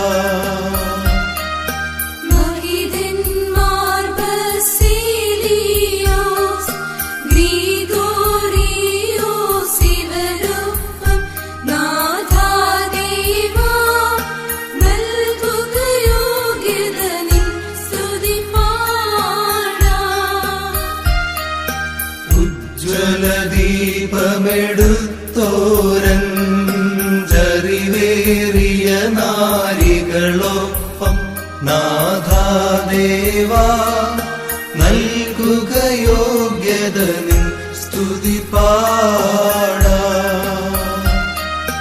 വിശ്വാസത്താൽ പറുദീസ നീയരുളിയ മോഷ്ടാവൊപ്പം നാഥാദേവാ നൽകുക യോഗ്യത നിൻ സ്തുതി പാടാം. ബാരക്കുമോ ശുഭ. അപ്പൊ എല്ലാ പിതാക്കന്മാരെയും അവിടെ ഓർക്കുകയാണ്. ആ കാലഘട്ടത്തിൽ പിതാക്കന്മാരെന്ന് മാത്രമല്ല, ആദ്യം നമ്മൾ പാരഗ്രാഫിൽ പറയുന്നത് പരിശുദ്ധ മാതാവിനെയാണ്. അത് കഴിഞ്ഞ് സഹോദരന്മാർ, മൗദ്യാന്മാർ, അങ്ങനെ പറഞ്ഞു വന്ന് ഈ ഉജ്ജ്വല ദീപം എടുത്തോരഞ്ച് അറിവേറിയ നാരികളൊപ്പം ആ ബുദ്ധിമതികളായ 5 ബുദ്ധിയുള്ള കന്യകമാരെ പോലെ ഞങ്ങളെ നിന്നെ സ്തുതി പാടാൻ യോഗ്യരാക്കണമേ എന്ന് പറഞ്ഞിട്ട് എനിക്ക് ഏറ്റവും ടച്ചിങ് ആയിട്ട് തോന്നിയിട്ടുള്ള ഒരു വരിയുണ്ട്. അതിന്റെ അവസാനം, വിശ്വാസത്താൽ പറുദീസ നീ അരുളിയ മോഷ്ടാവൊപ്പം നാഥാദേവ എന്ന് പറഞ്ഞാൽ ആ കുരിശിൽ വെച്ചിട്ട് ആ പറുദീസ നീ കൊടുത്ത ആ കള്ളനോടൊപ്പം ഞങ്ങൾ നിന്നുകൊണ്ട് പാടാൻ അത്ര ശ്രേഷ്ഠമായിട്ടുള്ള ഒരു വിശ്വാസമാണ്. അതിലേക്ക് വന്നു കഴിയുമ്പോൾ അതിന്റെ അവസാനം നമ്മൾ നമ്മുടെ മലകളിലുള്ള പിതാക്കന്മാരെയും പറഞ്ഞിട്ടാണ് ആ പാട്ട് നിർത്തുന്നത്. അപ്പോൾ ഈ ഉദാഹരണങ്ങളിൽ നിന്നെല്ലാം നമുക്ക് വ്യക്തമാകുന്നത് നമ്മുടെ എത്രത്തോളം സഭയിൽ വേദപുസ്തകത്തിന്റെ സ്ഥാനം എത്രത്തോളം ആണെന്നും ആ ലിറ്റർജിയുമായിട്ട് അത് എത്ര ചേർന്നിരിക്കുവാണെന്നുള്ളതാണ് നമുക്ക് പറയാനുള്ളത്. ഇനി നമ്മുടെ അതിന്റെ ആ സമ്മറി ചെയ്ത് നമുക്ക് നിർത്താം. ആൽബിക്ക് മുമ്പ് എന്തെങ്കിലും സമയം അതിക്രമിച്ചു, പ്രേക്ഷകര് ഒരുപാട് സമയം, പക്ഷെ വളരെ ഇമ്പോർട്ടന്റ് ആയിട്ടുള്ള അറിവുകളാണ് നമുക്ക് തന്നത്. വേദപുസ്തകത്തിലെ സഭയുടെ സ്ഥാനം എത്രമാത്രം ശ്രേഷ്ഠമായിട്ട് സഭാപിതാക്കന്മാര് വേദപുസ്തകത്തെ സഭയോട് കോർത്തിണക്കി നമുക്ക് ആരാധനാ ഗീതങ്ങളായാലും സുതറകളായാലും പ്രമേയനുകളായാലും എല്ലാ കാര്യങ്ങളിലും വേദപുസ്തകം അത്രമാത്രം പ്രാധാന്യത്തോടെ സഭ നമ്മൾക്ക് വേണ്ടി തന്നിരിക്കുന്നു, ക്രമീകരിച്ച് തന്നിരിക്കുന്നു. അതുപോലെ തന്നെ സഭയുടെ ഏറ്റവും പ്രധാനപ്പെട്ട ഭാഗമാണ് വേദപുസ്തകം. ഇതിനെപ്പറ്റി വിശദമായിട്ട് ഒരു എപ്പിസോഡ് ചെയ്യാൻ ബഹുമാനപ്പെട്ട ഷിബിച്ചാൻ ഇവിടെ കടന്നു വരികയും എല്ലാവർക്കും വേണ്ടത്ര അറിവ് പകർന്നു നൽകാനും ഇടയാക്കി ദൈവത്തെ സ്തുതിക്കുന്നു. ഇനി ഈ എപ്പിസോഡ് നമുക്ക് അതിന്റെ ബാക്കി ഭാഗം അടുത്ത ഒരു ദിവസങ്ങളിൽ നമുക്ക് ചെയ്യാം. അപ്പം എല്ലാവരെയും ദൈവമായ കർത്താവ് വാഴ്ത്തി അനുഗ്രഹിക്കട്ടെ. ഷിബിച്ചാന് പെട്ടെന്ന് കൺക്ലൂഡിങ് പറയാമോ? ഓക്കെ, എനിക്ക് അതിനകത്ത് ഒരു പോയിന്റ് മാത്രമേ ആൽബി പറഞ്ഞതിനോട് ചേർത്ത് പറയാനുള്ളൂ. നമ്മൾ മലങ്കരയിൽ കിട്ടിയിരിക്കുന്ന ഈ അതിശ്രേഷ്ഠമായ ഓർത്തഡോക്സ് സുറിയാനി വിശ്വാസ പാരമ്പര്യം, നമ്മൾ ഓറിയന്റൽ ഓർത്തഡോക്സ് സഭകളുടെ വിശ്വാസമാണ്. നമുക്ക് ഭാഗ്യവശാൽ അതൊരു ദൈവാനുഗ്രഹമാണെന്ന് നമുക്ക് പറയാൻ പറ്റും. ഇത്ര ശ്രേഷ്ഠവും ഇത്ര കൃത്യതയുമുള്ളതുമായ ഒരു ലിറ്റർജി, ഒരു വിശ്വാസം നമ്മുടെ മലങ്കരയിൽ നമുക്ക് സ്വന്തമായിട്ടുണ്ട്. അപ്പോൾ നമ്മൾ സഭാമക്കളെന്ന നിലയിൽ അത് ചെയ്യേണ്ടത് നമ്മൾ അതിനെ കൂടുതലായിട്ട് പഠിക്കാനും അതിൽ വേദപുസ്തകത്തിന്റെ സ്ഥാനം എത്രയാണെന്ന് മനസ്സിലാക്കാനും അത് കണക്ട് ചെയ്ത് പഠിക്കാനുമാണ് നമ്മൾ ശ്രദ്ധിക്കേണ്ടത്. അതുപോലെ ബഹുമാനപ്പെട്ട വൈദികരായാലും തിരുമേനിമാരായാലും സൺഡേ സ്കൂൾ അധ്യാപകരായാലും ഇത് നമ്മൾ എന്ത് വേദശാസ്ത്ര വിഷയങ്ങൾ സംസാരിക്കുമ്പോഴും നമ്മുടെ ആ ലിറ്റർജിയുമായിട്ട് കണക്ട് ചെയ്ത് സംസാരിച്ചാൽ കൂടുതൽ ആൾക്കാർക്ക് അത് മനസ്സിലാവാനും കൂടുതലായിട്ട് നന്നായി മനസ്സിലാക്കാൻ സാധിച്ചാൽ ഈ പാരമ്പര്യവും വിശ്വാസവും നമ്മൾ കെടാതെ അടുത്ത തലമുറയിലേക്ക് കൊടുക്കാൻ നമുക്ക് സാധിക്കും. അതിനായിട്ട് ദൈവം എല്ലാവരെയും അനുഗ്രഹിക്കട്ടെ എന്ന് മാത്രം പറഞ്ഞുകൊണ്ട് നിർത്താം.